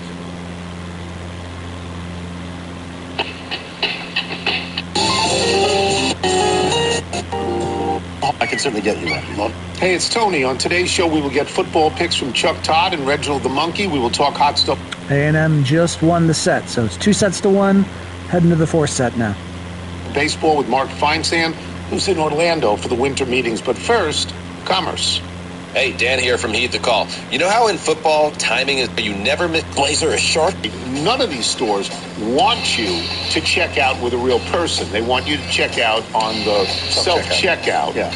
No, so I hand him the phone. I say, I don't know how to use this. He says, go to your wallet. I said, I don't know what my wallet is. And then he says, I'm not going to do this. Go over to customer service. There's nobody at customer service. Well, why would they? I waited for 10 minutes. There's nobody there. Well, they're at self-checkout. Yeah, that's so... This is General George Washington, and you're listening to the Tony Kornheiser Show. I've aged out. That's what it is. I've aged out. The world is no longer for me. No more than 15 items. Just, Respect the line. What? Yeah, but the one register that's open is packed with, people buying food for a year. Like 3 carts. Or doing 3 different checkouts because they're shopping for other households. Yeah, just awful. Safeway, get out. Or, no, actually, Safeway said to me, you get out. So yesterday was really cold. It was probably in the low 20s in the morning, and I don't think cracked freezing till about 12 or 1. And Columbia, the course, when I went over there in the morning to drink coffee, which is what I do, I go to drink coffee. I'm drinking more coffee these days. Just like to go to Columbia and have a cup of coffee. So I stop in the pro shop, and 4 of the assistants are playing cards. That's never a good sign. Just made me laugh because the course is closed. Right. And I said, when are you going to open? He said, around 1. So I called over there around 3 o'clock, and I said, yeah, it's Kornheiser. I got Danny. Doing your due diligence. It's Kornheiser. And I said, look, I've set the over-under at 8, and I'm taking the unders. How many people played all day? And he said, nobody. Zero. That's how cold it was yesterday. Carvel had the over in that, didn't he? Yeah, of course he had the over. He had it in the half, too. Halftime over. So 0 yesterday. Philip Rivers has been signed to the practice squad. There's a lot of hoo-ha about the fact that if he actually... Grandparent, Philip Rivers. He's a grandfather. Grandfather, yes. 44, he's a grandfather. That's early grandfather work. He's a grandfather. Last time he played was 5 years ago when he was 39, when he was old. Old for football, 39 is very old. But he played. If he signs with the team, if he signs off the practice squad and signs with the team, whether he plays or not, doesn't matter. The rule is that if you're active on a roster, that will delay, you're back in the bigs. That will delay your Hall of Fame voting. He's the full 5 years, right? Yes, you got to wait 5. Which is why Jaromir Jagr is not in the Hall of Fame in hockey. That's right, because he's still playing. He's still playing in a professional league in Czech Republic. I think that's where he's playing. That's where he's from. He'll be in the Hall of Fame in the first minute of his eligibility. He's one of the greatest players of all time, but he's not in the Hall of Fame. So, Philip Rivers, who's a semi-finalist this year for the Hall of Fame. It doesn't matter what you are if you're not a finalist, by the way. Semi-finalist. He'd have to reset for 5 more years. He'd be eligible in 2031. Now, I don't personally think Philip Rivers is a first ballot Hall of Famer. I'm not sure he's a Hall of Famer. I mean, I've had this discussion with a lot. He's on the border. He might be, he might not be. Quarterbacks get in more than any other position, quarterbacks and wide receivers. He might. Like you on that. It's not a first ballot. In the Hall of Really Good. He's in the Hall of Really Good. Yeah, but I don't even know if it matters resetting it 5 years. I don't know that. But let's just talk about this for a second. Can he play? I'm sure he feels good. I'm sure he looks good. I'm sure he can play in a theoretical sense. What happens when, a couple of guys converge on him and knock him down at 44? Do you see the schedule for the last 4? It's brutal. Brutal. Seattle is the first one. At Seattle, then they have the 49ers at home, then Jaguars, and they end at Texans. Texans have the best defense. That's brutal. So I don't think he would even make 4 games. I wish him all the luck in the world. I understand why the coach wanted to sign him. The coach is this just stability for the offense for the week of practice? That's what I think. I think he's going to be in there to move in to help Riley Leonard if Riley Leonard is okay, or Britt Rippon, who's I think Mark Rippon's nephew. I think that's what it's about because. Who are the great 44-year-old quarterbacks in the history of the NFL, even the very good ones? And let's just eliminate Tom Brady because everybody knows about Tom Brady. Here are the others. There are no others. There have been a couple of people who've started games. Vinny Testaverde started a game. Steve DeBerg started a game. And these were fine quarterbacks when they were playing most of their careers, not at 44. It's too. Did George Blanda start at 44? Warren Moon. It's they weren't great at 44. So I assume that because Shane Steichen, who's the coach for Indianapolis, when Philip Rivers played for the Chargers, where he played most of his career, when Philip Rivers played for the Chargers, Steichen held a variety of assistant coaching jobs on offense with the Chargers. They are good friends. He trusts him. I think he wants the stability of somebody like that in an emergency. It's hard for me to believe he'd put him out there to start, but maybe he would. Maybe Philip Rivers would say, look, I'm good. I'll get rid of the ball. This is what Wilbon was saying on the show yesterday. Get rid of the ball. Get rid of the ball. Yes. Because they're coming in much faster and they're stronger and they're bigger than even you remember. So we'll see how that works. I don't know. I don't know. I don't know how that works. My email friend Sean Reese was here earlier in the morning. He left his house on Long Island at 2 in the morning to drive down to pick up his son at Elon College in North Carolina, and he stopped by. And he brought roast beef, rare roast beef from Beekman's Deli in Lynbrook, which I remember from 50 to 60 years ago. And I just opened it, and it was great. And Michael wants some. It's real roast beef. It's real roast beef, Mike's. And it's sliced. A pound and a half. I said, perfectly. Bring a half a pound. Brought a pound and a half. Yeah, so I've got some. And boys will eat well tonight. The boys. Are the boys meat eaters yet? They're working on it. So there you go. Bootsy has a great palate, will eat anything. The Hammer is getting into the texture of meat, but he's actually asked for roast beef because I picked up some deli roast beef from Wegmans that he really liked. But this has a different. This looks like it was actually cooked. A different patina. Yes, no, it is the patina, a sheen. Yeah, it really looks great. So Sean is a producer at NBC. He's worked on the Today Show. He worked all the way back with Tim Russert. He worked with Matt Lauer. He worked with Chuck Todd. He worked with Luke Russert. Big guy, about 6'4", big guy, Sean. It was great to meet him. He got here.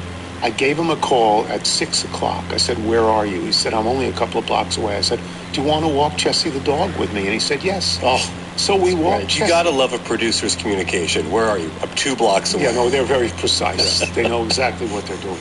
He told me that to tell Dan Fleshner to eat it, because Dan is a listener to the show. And he's working on that streaming news that all the big networks do now, that live streaming news, which is not it's not the nightly news. It's not pre-produced in that way. He's working on that. I was very happy to see him. Really made me very happy. I have a small story to tell. I went to get an MRI yesterday on my back. I've had back problems for a number of years. I don't have specific painful back problems right now. But for about 3 months, I've had pain in my right hamstring when I've sat in the same position for more than 5 to 10 minutes, which makes it very hard to drive. Makes it very hard to drive to Delaware, for example, which is a 3-hour drive. Got to get out of the car and walk around every 30 minutes. So it was suggested to me by a doctor, Dr. Mark Clayman, that I get an MRI. Of course, Cigna refused. Of course they refused. They refused. At least you got a response. Yeah, you need to go for physical therapy at least 6 times before we deal with this. But does this not count as something related to a previous inquiry from years ago? Not to Cigna. What does it stand for again? Calculated indifference gives no aid. Yes, that's it. Cigna. They've now been taken over by Evercore. You know what Evercore stands for? Calculated indifference gives no aid. Okay. I finally got a letter saying, yes, they had a peer-to-peer conversation. I could have the MRI. So the MRI was scheduled on Monday downtown at 9 o'clock. And I said, I can't get there. That's the middle of rush hour and we're doing a podcast. So they got me in yesterday at Chevy Chase at MedStar Radiology. I'm very familiar with it. Got there 8 o'clock in the morning. It's not a great parking situation. Well, it's all valet. It's all valet. But when you show up at 7:30, which I did to make sure I had enough time, you know, I was fine, and I went upstairs and I filled out the forms I was supposed to fill out. And they said they would get to me. Like, I have to say, I don't know that there were any doctors there. I think this is just transactional on the MRI basis.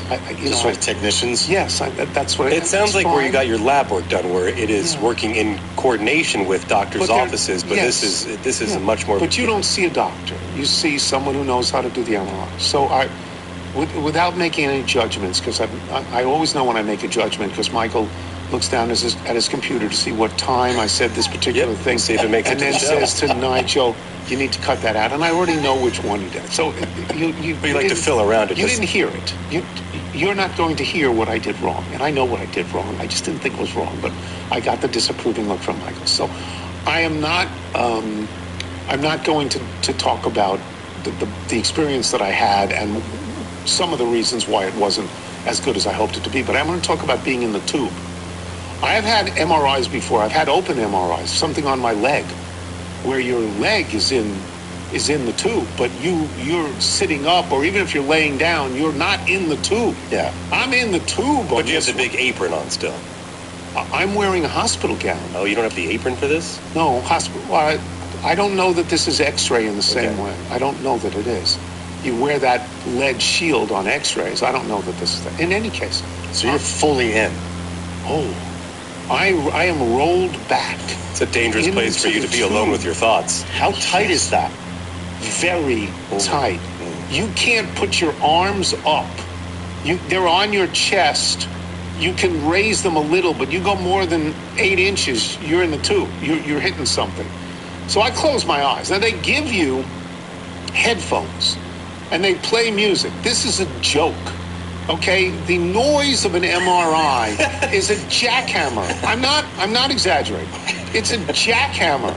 So when it stops, you can hear the music, but when it resumes, so I'm doing that thing that obsessive-compulsive behavior people do. I'm counting. Sure. I'm counting every beat. I'm getting to 100. I'm going from 100 to 200. I'm doing everything I can to avoid screaming. I have a thing in my hand, a squeeze thing that will get me. No. This will get me immediate conversation with the technician.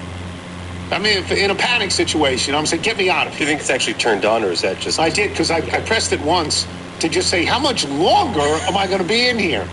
And she said something that sounded like too long. It's like 10 or 12 more minutes, and I've been in there for 20 minutes, okay. It's not a pleasant experience. I got through it. I understood I had to get through it. I don't believe I am claustrophobic, but I believe that anyone in this tube is going to feel claustrophobic. That's what it sounds like. And finally they rolled me out. I'm so grateful to get out of that thing. You know, I have no idea what, you know, they'll tell me in a couple of days what it said, but gosh, I mean, if you haven't had one, again, I've had the open MRIs. They're fine. It's nothing. Yeah. Even if you lay down, they're nothing because you can see. You can open your eyes and see. You open your eyes in the tube, you see the tube. Yeah, I think it's like the assumed pressure, particularly that you're feeling on your ears with the noise from the MRI and then just the pounding of your own head. The pounding of my own head was very loud. I felt like I was the toothpaste in a Crest thing. I was the toothpaste, and nobody was. Gotta get the last drop. It was overnight, so nobody was brushing their teeth, and I wanted them to brush their teeth to get me out. Get me out of here. You've had? I've never had one of those. No, I haven't. I would not enjoy that. I think being that restricted would bother me. I don't want to, you know. I've had a scan that gave me more space, particularly when they were looking at my ears for various, eustachian tube issues, but nothing like that. I want to be very careful in the word I use. I don't want to say it was unpleasant. I want to say it was not pleasant. Yeah. It didn't get to... Unpleasant was when you squeeze the tube and say, get me out of here. Right. Get me out. Didn't get to that, but it was right below. If you could have talked sports throughout, would it have been easier for you? Who would I be talking to? Just anyone. If there's someone in the room. If you just had Will, probably it would have been easier if I knew that I had backup there. If I knew, but no one could touch your hand. You know what I mean? You're in the tube. Yeah. You're in. Tag. You're in. We'll take a break. Chuck Todd. That's right. Chuck Todd will pick some games. He's at 500, by the way. Huh? He's at 500. He'll pick some games when we return. I'm Tony Kornheiser. This is the Tony Kornheiser Show. Tony Kornheiser Show. This episode of the Tony Kornheiser Show is brought to you by Wild Grain. You know, the holidays are right around the corner, and one of the most important things for you is to try to find a way to make your gathering special without turning your kitchen into a stress zone, and that's why I think you'll love Wild Grain. Wild Grain is the first bake-from-frozen subscription box for artisanal breads, seasonal pastries, and fresh pastas, and everything bakes in 25 minutes or less. Unlike many store-bought options, Wild Grain uses simple ingredients that you can actually pronounce, and their slow fermentation process makes these breads easier on your belly and richer in nutrients and antioxidants. We have these. I gave Michael the chocolate croissants. How great were those? Kids loved it, and honestly, it's something that you should always have in the freezer to pull it out to surprise guests, and it makes your house smell great, and it looks like it came straight from a bakery. So there's a lot of things that I haven't tried yet. There's a bread that I'm waiting to try, but I have tried the cranberry pecan rolls. They're fabulous, and like I was a little bit surprised. I have to say, I don't want to go on and on, but I was a little bit surprised that you don't thaw them out. No. You put them right in the oven, right out of the freezer. So it's just, you're not waiting around. And what I had was great. I'm just saying that. Here's the best part. For a limited time, Wild Grain is offering our listeners $30 off your first box, plus free croissants in every box. Boom. Yeah. There you go. When you go to wildgrain.com/TonyK to start your subscription, you heard me, free croissants in every box. And $30 off your first box when you go to wildgrain.com/TonyK. That's wildgrain.com/TonyK. Or you can use the promo code TonyK at checkout. Use the code, people. This stuff's good. This stuff is good. You're listening to the Tony Kornheiser Show. Have you ever thought about how most security systems only alert you after something bad has already happened? If they could stop someone from breaking in before they even got inside, why wouldn't they? That's why you should use SimpliSafe, just like Nigel has been doing for years. Its proactive AI-powered cameras detect potential threats outside. And if something seems off, live agents can step in, talking to the person through the camera, warning them they're on video, and calling police if needed. They can even trigger a siren or a spotlight. Basically, it stops crimes before they happen. Setting it up is a breeze, the monitoring is rock solid, and it gives you real peace of mind when you're away. No long-term contracts, no hidden fees. You can cancel anytime. And with a 60-day money-back guarantee, it's risk-free to try. U.S. News & World Report has named SimpliSafe one of the best home security systems for 5 years running. This month only, take 50% off any new system. Oh, wow. This is one of the best prices you will ever see for SimpliSafe. Don't miss it. Hit SimpliSafe.com/Tony. Again, that's SimpliSafe.com/Tony. Lock in your discount because there's no safe like SimpliSafe. You're listening to the Tony Kornheiser Show. This is a song called Blue. It's by Caleb Mitchell. Listen to this. My name is Caleb Mitchell. I'm a full-time fireman and singer-songwriter. Born and raised in Fairfax, now working just outside Washington, D.C. in one of the neighboring counties. Attaches below is an original song of mine called Blue. I hope you enjoy. Thanks for taking the time to listen. Love what you do and the uplifting fun your show brings. The show gets through many long drives and long shifts. I've always appreciated the way you spread the love for the D.C. area and the people who call this place home. Isn't that nice? And it's good. It's really good. And it's good, Caleb Mitchell. And Yes. I'm partial to firemen because Ron, my son-in-law, is a fireman. That's all I'm partial to. Plays in Chuck Todd. This week's picks with Chuck Todd and Reginald the Monkey are brought to you by FanDuel Sportsbook. Make every moment more. And Chuck Todd has hit Mount 500. He cashed the ticket on Monday. He had the Chargers to win that game, or they were getting 4, I think, and they won outright.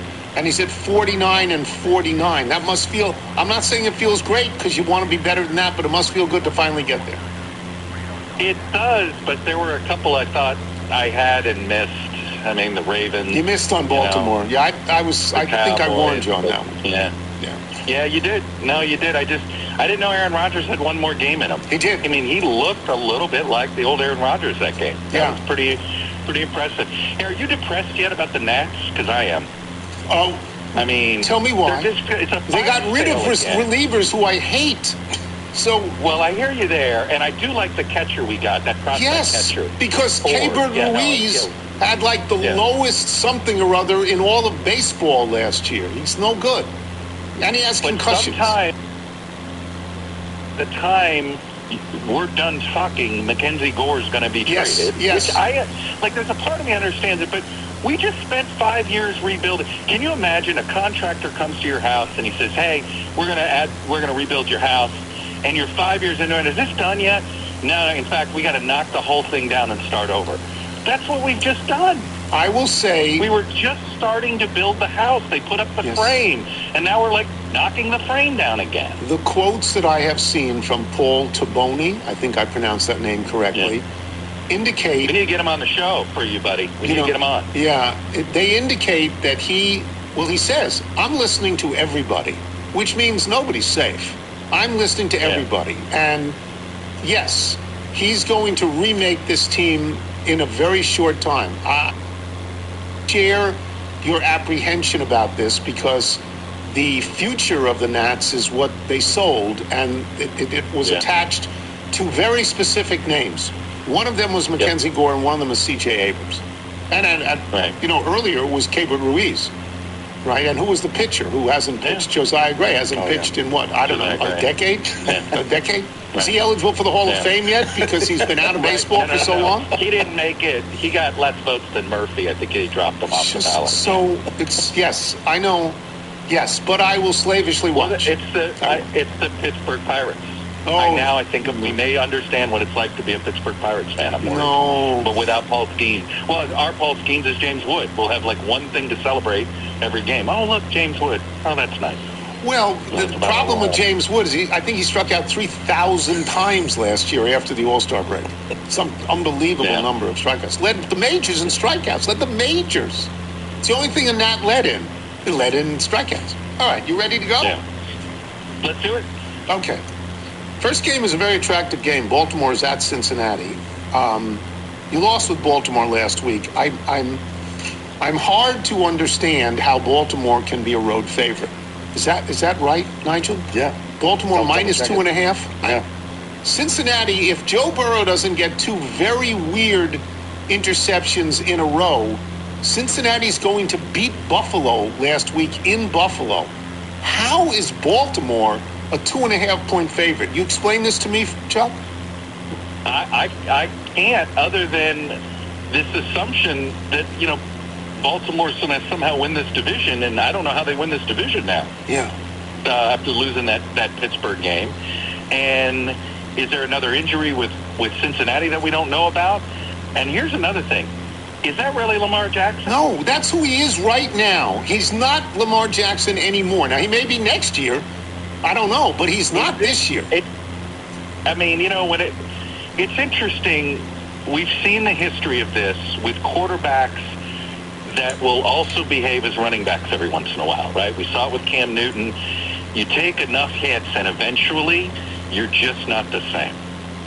and all of a sudden it ended with Cam, right? He went from MVP candidate, Super Bowl, and then, free agent signing with the Patriots, right? Guy wearing hats. Dante Culpepper, right? Like, I hope not, because I love watching Lamar Jackson play football. Yeah. But you wonder if he's either still hurt and he's trying to play hurt, or we're at the beginning of the end, which is like, it just feels like he just got here. So I think you're going to take Cincinnati. I'm with Cincinnati. Yeah. I'm with Cincinnati. On to Cincinnati. Here's another one. I don't understand this at all. I don't understand it at all. The Chargers are getting 4.5 points at Kansas City. Yeah. The Chargers are now 9-4. You're going to tell me it's a short week and they're going to go to Kansas City? It's not like they haven't been to Kansas City before. They go to Kansas City once a year all the time. They're plus 4.5. Kansas City's done. At what point do you stand up and say, okay, I see it, they're done they're done? 4.5. Where are you going in this game? I did read an analysis today that if you actually look, that Mahomes is actually statistically better this year than he was last year. They dropped the ball. They dropped his passes, but they do it every week. So. Yeah. At some point, you need a trusted wide receiver. Yeah. Remember, and this was a problem for Brady, and then they got Randy Moss and then Rob Gronkowski, and then it all fixed itself. They need something in the draft. I'm with you. I just don't trust the Chargers. Right. I don't know how much I want to trust them, but not 4.5. I mean, if Kansas City won that game, they're not going to win it by margin. They're going to win it by a field goal. So give me the Chargers. I would do the same thing. Here's another one. To me, it's a revelatory spread. Buffalo is at New England. New England's 11-2. I think they're coming out of a bye, so they're rested. Do you believe in them? Do you believe in them? Do you believe they're the best team in football? I do not believe they're the best team. No. I don't believe they're the best team in football. But Buffalo, coming out of a big win, a lucky win, but a big win against Cincinnati in the snow. Buffalo is a 1.5-point favorite at New England. That surprises me a little bit because New England is 11-2. Who you got? I got Buffalo here. A, they kind of need it. And B, I mean, first of all, how great was that snow game? Yeah, it's great. Do you know that NBC flexed that out? That got flexed out. I think that was supposed to be the primetime on Sunday night. And they thought, well, Burrow's, they didn't know when Burrow was going to come back. That's right. My God, how much fun would that have been watching at night rather than on those snow games? 1 o'clock. Everybody loves snow games. Loves it. Yeah. And New England sort of put itself on the map when they beat Buffalo in Buffalo, right? Earlier this year. Yes. So it's their best win. Josh Allen, and you saw it in that Burrow game. He's great. He can put the team on his back. Mm-hmm. He's like, fine, I'll just run it into the end zone. Forget it. I'll do it. If they could just talk about getting a wide receiver. They don't have he needs a wide receiver. Yeah, they don't have a wide receiver. Stephon Diggs. Mahomes doesn't have him. Nope. Allen doesn't have him. What are we doing here? What are we even doing here, man? Yeah. Give me Buffalo. Okay. Washington is at the New York Giants. Washington is getting 2.5 points at the Giants, who are 2-11. What does that tell you that they think about Washington? That they're getting points at the Giants, who are 2-11. Who you got? Do you think the Giants want to win this? What do you mean? Aren't we now positioning for the draft? Is my question. For the draft? Well, yeah, but do you think the Giants? I don't know what they need, but I think they think Jackson Dart is a quarterback. I think they think that. I think. I don't know. And there's no obvious number one draft pick. No, and there's a new coach coming in there too, so you don't know what the priorities are. That's my only nervous. But my God, Washington, what's going on? They How quit. bad is it? They lost 31-0 in Minnesota. That's a game you quit in. And by the way, and then they're carting bodies off all over the place. So. Yeah. Give me the Giants. They look done to me, Washington. They look done to me. I wouldn't bet. This is a game you would not bet on, or you bet the Giants. You would not bet the Commanders. You cannot bet. What you just said. Right. Yeah. Here's another one. Unbettable. Here's another one. Green Bay's at Denver. Denver is, right there with New England with the best record in the league. Super Bowl preview. Yeah, Green Bay at Denver. And Green Bay is the road favorite. This is like Buffalo at New England. Green Bay is the road favorite. This is saying we don't believe in New England and we don't believe in Denver. Who you got? Do you believe in Denver? Not exactly. Yeah. And what's your skepticism? Mine is Knicks. I think Knicks is fine. I know it's not Knicks as much as it is. Denver seems to make a habit of not scoring at all in the first half, basically, and having to win a close game late, and that always makes me nervous because I do like their defense, but I think Green Bay proves something in beating Chicago. Maybe just to themselves, but I think they proved something. I'm not sure if it's my own confirmation bias wanting to believe it, but I think Green Bay is the most balanced team in the league. More so than the Rams? Because Rams defense statistically is very good. I don't think the Rams, the Packers can run the ball. They can win in cold weather by running the ball, or they can win a shootout. Okay. And, they have a defense that's stifling. Do you think the Rams can win outdoors? I don't know that they're going to have to if they're the number one seed in the NFC. Well, this is why this game matters so much. Yes, I think for the Packers. So, give me the Jordan Lovers. Yeah. Okay. Here's another game with a spread. I think Detroit's good.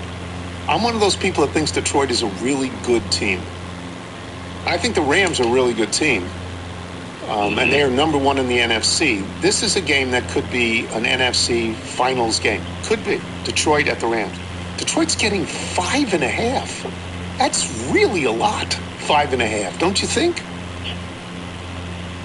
That feels like a lot. But if you told me this game was just a 38-31 shootout, right, then the Rams would cover that. So. I mean, I guess that's what they're banking on, a high-scoring game that will do that. 5 too much, though. I'm with you. Lions have to win. I know the Rams know they should be winning, but give me the Lions and a little more desperate than the Rams. Just a lot of points. And the last game is Miami, where the coach Mike McDaniel has saved his job. So Texas A&M just won set 4, so this is going to go to 5 sets. Well, 5th set they play to 15. We'll see who wins, and hopefully plays Nebraska on Sunday, but Nebraska still needs to win later tonight. Let's not count that before it happens. On to set 5 for Texas A&M and Louisville. They fired the GM. You wouldn't think that was a big deal, but they've won, I think, 4 or 5 in a row since they fired the GM. I think McDaniel's job is safe. Miami is getting 3 at Pittsburgh on a Monday night game that probably looked really good when they put it on the schedule, and it doesn't look nearly as good anymore. Pittsburgh won the big game they had to win by beating Baltimore. I don't know about this game. Who you like, Miami or Pittsburgh? Well, what's the weather going to be like? I don't know. It's cold. This is the Dolphins. Cold, night It's game. got to be cold. Pittsburgh. Yeah, it's got to be cold. You're going to see that stat.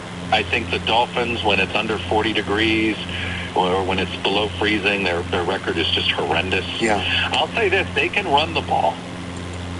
And so they can play a cold weather game, I think, better than sort of what you think the Dolphins are, because they don't really throw the ball the way they used to. They really become more running. It's going to be it's going to be quite nice in Pittsburgh. Partly cloudy that night, low around 18. Yeah, that's good Tua weather. I'm sure that Hawaiian quarterback will do really well in that. Yeah. That's fantastic. Yeah, give me Pittsburgh. Now I might actually put real money on that. 18. All right. We wish you luck. It's not enough to get to 500. You have to climb that 500. Yeah. No, I have to climb. Well, look. The Hurricanes got into the playoff. Anything's possible. Anything is possible. Boy, oh boy, did Notre Dame get hosed. Boy, oh boy, by the committee. Well, it's Alabama. Can I just tell you, all those, I feel for my Notre Dame friends, but stop being mad at the ACC. It's the SEC in Alabama. Yeah. That's who they should be mad at. This is not about, they lost to Miami. They should be mad at the ACC. I love that they're mad at the ACC. How come you would take... Join the conference, brother. I think they're going to walk. I do. I think they're going to walk away and do something with the Big Ten, which is where they belong to begin with, the Big Ten. I mean... You think they'll share? The Big Ten's going to let them have... The ACC has always promised they can keep their TV deal with NBC if they come in full time. I don't believe Fox and the Big Ten would make them that same deal. Maybe not. But it's, this was the committee. The committee telegraphed the Alabama thing by moving Alabama ahead of Notre Dame the week before. They did. They telegraphed that. They did. But they rated Miami 2 to 4 notches below Notre Dame for 5 straight weeks, with the knowledge that Notre Dame had beaten, that Miami had beaten Notre Dame head to head. So this was an unbelievable reversal. And then, the guys who sit in that room are ADs, and they wanted to help out the ADs at the ACC. There's no other explanation. That most of this is that Notre Dame, and this is what you're alluding to, is not really in that conference. And that conference has interests that are antithetical to Notre Dame. But the villain in the piece is Virginia, right? Yeah. None of it happens if Virginia gets in. None of it. The villain is the morons that run the ACC that came up with a tiebreaker. Terrible. That somehow didn't account for the actual best record. Yeah, it's terrible. Jim Phillips, Wilbon's guy. Yeah, he's got to go. I've declared social media war on the guy. I just think that he's been a total, complete failure for the conference. And it's why the football schools are going to leave if they can. They'll go to the Big 12 if they have to. That's, I think, how bad they feel let down by how the ACC's handled this. Well, you're going to get in Wilbon's way, because Wilbon loves him. He was the AD at Northwestern. Wilbon loves him. Make him back. Yeah. Great. Make him the AD at Northwestern again. Don't let him run the ACC. Good luck with all of these. All right. We'll talk to you next week. All right. Chuck Todd. If we Goodbye. gave you just Chuck Todd, as you heard. You didn't see, you heard. Only if you're on News Channel 8 did you see. That would be enough. But we give you a monkey. You see the monkey, he's scratching, watching his iPad, smoking and laughing, hanging with Bud Grant, tap. Everybody sing along, even silently. Now into words. Reginald's got the vice by 2. Sometimes he goes boo. And he's had too much Johnny Walker Blue. All right, so he had a good week finally. He was 2-1. He's now 16-26. Yeah. It's not great. No. But you want to close well. Yeah. You want to close. It's not how you start the race, it's how you finish. That's right. So I went down to the National Zoo, and normally it's very busy, a festive atmosphere there. He's always got something. Zoo lights. Yeah, the zoo lights, all these things. He was sitting alone in his flat. The lights were out. He was dark. He was very depressed. I said, what's going on? Well, the Golden Globe nominations came out this week. Did not get it for the movie he has worked so hard on. I know you've been waiting for this to see it. It's actually coming out this year. It's When Wizards Ruled, the story behind Game 6 of the 2017 Eastern Conference semifinals. A project he's worked on. It's a passion project, really, with director Marvin Scorsese. Because I couldn't get Marty. Marvin is his cousin. Marvin. They're on a budget. Scorsese. Yeah. So, but there's hope for the Oscars. So we'll see what happens. Okay. So he pulled himself out of lethargy on the doldrums to, and by the way, if you'd like a DVD screener, I can certainly get you one. Love it. To go over these matches with him. And the first one we gave him was Kansas City at home, giving 4.5 to the Chargers. Sort of an inexplicable line. And I thought, well, he's never going to take KC with this, but he showed me a picture of him, very recent, of him at the bachelor party for Travis Kelce, alongside other Kansas City luminaries such as Paul Splitoff, UL Washington, and Christian Okoye, all at the party. Tells me he will take Kansas City and lay the 4.5. The next match we gave him was the Patriots at home, giving 1.5 to the Bills. And this was just a lovely little photograph he showed me of him eating at Dunkin' Donuts in Revere, Massachusetts. Yeah. Alongside. Did he have a coupon? He did have a coupon. I'm the king at Dunkin'. I'm the mayor at Dunkin'. Casey Affleck was with him alongside Big Poppy and Spaceman Bill Lee. Yeah. Tells me he's got ties to the New England area. Okay. He will take the Pats and lay the 1.5. And the last one we gave him was the Washington Commanders. No one's going to watch this game. Such a dreadful game. Nobody wants to Getting watch this 2.5. 3-8 versus 2-11 or something like that. Whatever it is. It's just miserable. It's terrible. This was a picture he showed me, Reginald did, of him eating at Tavern on the Green with Phil McConkey, Chris Chambliss, and John Starks. So he's taking the joint. He's taking 3 home teams this week. It's good to know. Yes. We will take a break. Is Mark Feinstein with us next? That is correct. Mark Feinstein. And then we will even talk to him about Chuck Todd's fears about what's going to happen to the Nats if Mackenzie Gore and C.J. Abrams will be traded. That's when we return. I'm Tony Kornheiser. Oh. This week's picks with Chuck Todd and Reginald the Monkey have been brought to you by FanDuel Sportsbook. Make every moment more. This episode is presented by State Farm. Tickets. This musician's fun. Christmas 2. It's by Timmy Metz. And we get this letter from Sean O'Neill. I'm enclosing a song written and performed by Timmy Metz that will be featured at the Annapolis Musicians Fund for Musicians Christmas Show on Monday, December 15th and Tuesday, December 16th at Ram's Head on Stage in, you guessed it, Annapolis. The shows were inspired by the Annapolis Christmas CD that was first recorded in 1998, where local musicians played original songs like Timmy's, as well as covers of classic Christmas songs. The funds raised will benefit the American Annapolis Musicians Fund for Musicians, a nonprofit created to provide temporary financial relief to professional musicians who cannot work due to sickness, injury, or any other circumstance leaving them unable to perform. We have only a handful of single tickets left, but you and the Littles can watch the show live, streaming on the AM/FM Facebook page and YouTube on Monday and Tuesday. That's very, very nice. Indianapolis. It's very nice, very nice. Thank you for Timmy Metz and Christmas 2.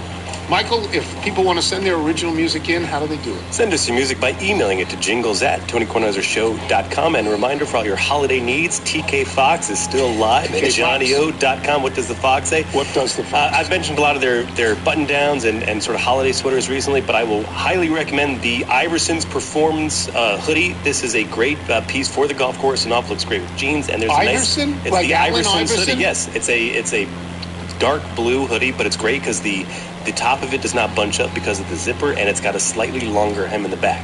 And it's good for golf. Yeah, it's a very nice midweight, and it does not look silly. Hoodies. Does not look silly off the course either. Yeah, I mean, they didn't allow them for a long time, and now they do. And that's the sign of the times. What plays in Mark Feinsand? I watched, last night, I didn't really care about the basketball games that were on TV, and I watched the MLB for about an hour and a half. I watched Brian Kenny. I enjoyed that. I mean, do you watch Brian Kenny? You watch that show, don't you? I'm a panelist on that show sometimes, so yeah. You weren't last night, though. No, last night I was on the Insider Roundtable at MLB Tonight talking about all of the big deals, or at least the two big deals that went down here in Orlando yesterday. Right. So, and by the way, for people who think that they're called the winter meetings because they meet in a winter place, no, they don't. They're not stupid. They're rich and they're not stupid, and they don't meet in a winter place. Let's start with the two big ones, and maybe you'll tell me what's coming up next. Schwarber stays with the Phillies. Edwin Diaz goes to the Dodgers. This was a story we did on PTI yesterday, and the question was which was more impactful, and Wilbon, of course, talked about Schwarber because he loved Schwarbs, and they owned apartments in the same buildings that had nothing to do with baseball. Edwin Diaz being the much more impactful signing because the Dodgers need relievers, so they don't have to throw their starters into the bullpen. But what do you think of both of them? Well, do they need relievers, though? They showed this year that they can figure out just fine how to get by without them. In the playoffs. In the playoffs. Well, in the regular season, they seem to do pretty well as well. A year ago, they signed one of the biggest closers on the market, Tanner Scott, and he was not a very effective closer for them. That's right. And then for the last week or two, all we heard is the Dodgers say they don't have much heavy lifting to do, and then they go out and sign the best closer on the market. So, maybe for them, they're thinking, well, $69 million isn't heavy lifting. We gave a guy $700 million a couple years ago.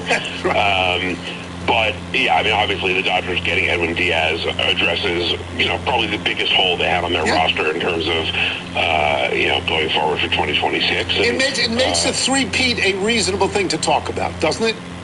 Absolutely. Yeah. And if you look, I think the three-peat will come down to me to whether that pitching staff stays healthy or not. And that's what it came down to this year for the repeat. And in the playoffs, those guys were phenomenal. So, they were able to do it by using starters in the bullpen and moving Sasaki. But remember, when you have a 5-deep rotation, you can't start 5 in the playoffs. So you're going to move 1, maybe 2 to the bullpen in the postseason anyway. Obviously, they had to do a little more than that in terms of using guys all over the place. But Diaz to the Dodgers just makes the rich richer and certainly cements their status as favorites going into 2026. I love Schwarber. I wish he had stayed with the Nats. I think the whole team could have stayed together if Schwarber didn't get hurt. But we have seen Schwarber, and Schwarber was great. Fabulous year. Played all 162. He played about 10 in the field and the rest DH. 56 home runs, whatever it was, 132 RBIs. It was great. But we've seen Schwarber and Harper and Turner and a great 1 through 9 batting order not win in the playoffs. 2 years in a row, Mark, they're out in their first series, right? Yeah, but I think it was really crucial for Philadelphia to bring Schwarber back. Replacing that bat in that lineup was going to be a near impossibility unless you went and signed Pete Alonso. And, Pete Alonso doesn't really want to be a DH. And Bryce Harper's a first baseman right now. So, Schwarber fits into that clubhouse so well, and everything he does on and off the field. As we heard about other teams pursuing him, and the Pirates making an offer, and the Reds making an offer, and the Red Sox, and the Orioles, and all these teams getting in on Schwarber, I never really felt like there was much danger that he was going to leave Philadelphia. It was just too good of a fit. He likes it there. They love him. The owner wanted him back. The GM wanted him back, and he wanted to be back. So it was just a matter of coming to terms on a number that had made everybody happy. But yeah, I mean, in his 4 years in Philly, he's averaged 44 home runs and over 100 RBIs, and he's been the guy there, and that lineup that sort of makes it all tick. So, they need to get Zach Wheeler healthy. They need their number one prospect, Andrew Painter, to come up and be as good as advertised, because he is likely going to be the guy who replaces Ranger Suarez in that rotation. But I think their next order of business is to get their catcher back, because JT Realmuto is also a free agent. But I wouldn't be surprised if Dave Dombrowski tries to shake things up a little bit, whether that's trading Alec Bohm and figuring out something else at third base. I think Nick Castellanos will not be on this roster come opening day, whether it's a trade or maybe even a release. But they'll do a couple things to try to change the look a little, but losing Kyle Schwarber is not going to be one of those things. Schwarber is a big name. Who else is out there? What are the big... Alonso, I guess, is the biggest name still out there? Alonso's probably the biggest hitter still out there. I mean, Alex Bregman, Cody Bellinger, Kyle Tucker is the one who's going to get the most money. Alonso's getting the attention right now because after Schwarber signed, Alonso is sort of the natural pivot for the teams that didn't, or some of the teams that didn't get him. I think there's more of a market for him crystallizing. Yeah, the Mets obviously are trying to bring him back. The Red Sox and Orioles are two teams that are very hot on Alonso. So to me, it's going to be one of those three. I think his best fit, if it's not going to be going back to the Mets, is probably Boston. They've been looking for a first baseman for a couple of years. Tristan Casas keeps getting hurt. Missed almost the whole year last year, and I'm not sure that they believe he's the long-term answer at this point. So Alonso makes a lot of sense in Boston, but Tucker is going to be the one who actually gets the biggest deal, I think. The Blue Jays, coming off their World Series appearance and coming as close to winning as you can come without winning, they're very heavy on Tucker, and I think there's a decent chance he winds up in Toronto. Would Bregman stay in Boston if they add Alonso? He could. I'm not sure he will. I'm not sure that the Red Sox are planning on spending huge on two big players. The Cubs are in on Bregman. The Tigers continue to be a potential Bregman suitor. So there are teams interested, and I think I don't think it's Alonso or Bregman, but I'm not. Even if they don't get Alonso, I still don't think it's a lock. Bregman ends up back in Boston. But there are teams out there that are certainly looking at Bregman. Didn't have a great year. Had a couple injuries.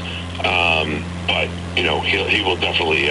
He's still definitely a guy who's being pursued on a number of fronts. I'm going to turn this local, if I could. There's a new general manager in Washington, D.C., Paul Taboni, who has said out loud, I'm listening to everything. I'm listening to offers for Mackenzie Gore. I'm listening to offers for C.J. Abrams. I'm listening. He has kicked out the entire coaching staff and replaced it. He brought in a manager who I think delivered the paper to me when, about 10 years ago when he was 8 years old. I did all of these things. What do we think of him, and what do we think? Chuck Todd is very upset about this because he thinks we've wasted 3 years in rooting for these younger players who seemed to be advertised as the spine of the new Nats. And if Gore and Abrams go, what then? What do you make of this? Well, for starters, Chuck's not angry about anything right now because Miami's in the playoffs. So that's right. That's right. I think Taboni used the word negligent the other day. He said it would be negligent for him not to listen to all trade offers that come in based on where they are. They've got a good young core of players that he can build around here. This is not, you're not starting a rebuild from scratch, right? He comes in with James Wood and Dylan Cruz and Lyle and, some other guys who have some promise. Obviously, they've got the 17-year-old shortstop they just drafted. And they just traded for the catching prospect Harry Ford from the Mariners. So there is a core to work with. That said, I don't think he's looking at this and saying, okay, we're going to win in the next 2 years. So if you don't think you're going to win in the next 2 years, well, you've got Mackenzie Gore for 2 more years, and you've got a pitching market that is desperate for controllable starting pitching to be moved because you see the prices of free agent pitching. Right, Dylan Cease coming off of a year where he had a 4.5 ERA at $210 million. Big, yeah. And so Devin Williams coming off of a year where his ERA was about 4.5, got $17 million a year as a reliever. So yeah, he was on the show last night. I watched him. If you have a guy who is under control for 2 more years under reasonable arbitration prices, that's going to bring you back some pretty good prospects, I think. So Gore is the one player that I've heard more than anybody else when I've talked to people and say, who do you think is definitely getting traded? Gore is the first name out of everybody's mouth. So I think Mackenzie Gore will be moved. Abrams, I don't know that he will be moved this offseason because he has 3 years of control left, so there's a little less urgency. But that said, Bo Bichette's the only shortstop worth his salt on the free agent market this year. So if there are teams that are out there looking for shortstop help and don't have the money to go try to sign Bo Bichette, C.J. Abrams is a pretty attractive alternative on the trade market. It's going to cost you, but you also get him for 3 years. And again, he's just entering the arbitration process, so the prices are reasonable. So I think Taboni has the right idea of you can't say anybody's untouchable, but which guys are the ones who make the most sense for you to trade and who are also going to bring back, very solid returns. But it makes, Chuck feels this way, and so do I, as somebody who watches virtually every game except West Coast games because I'm asleep. That we're like hamsters on the wheel.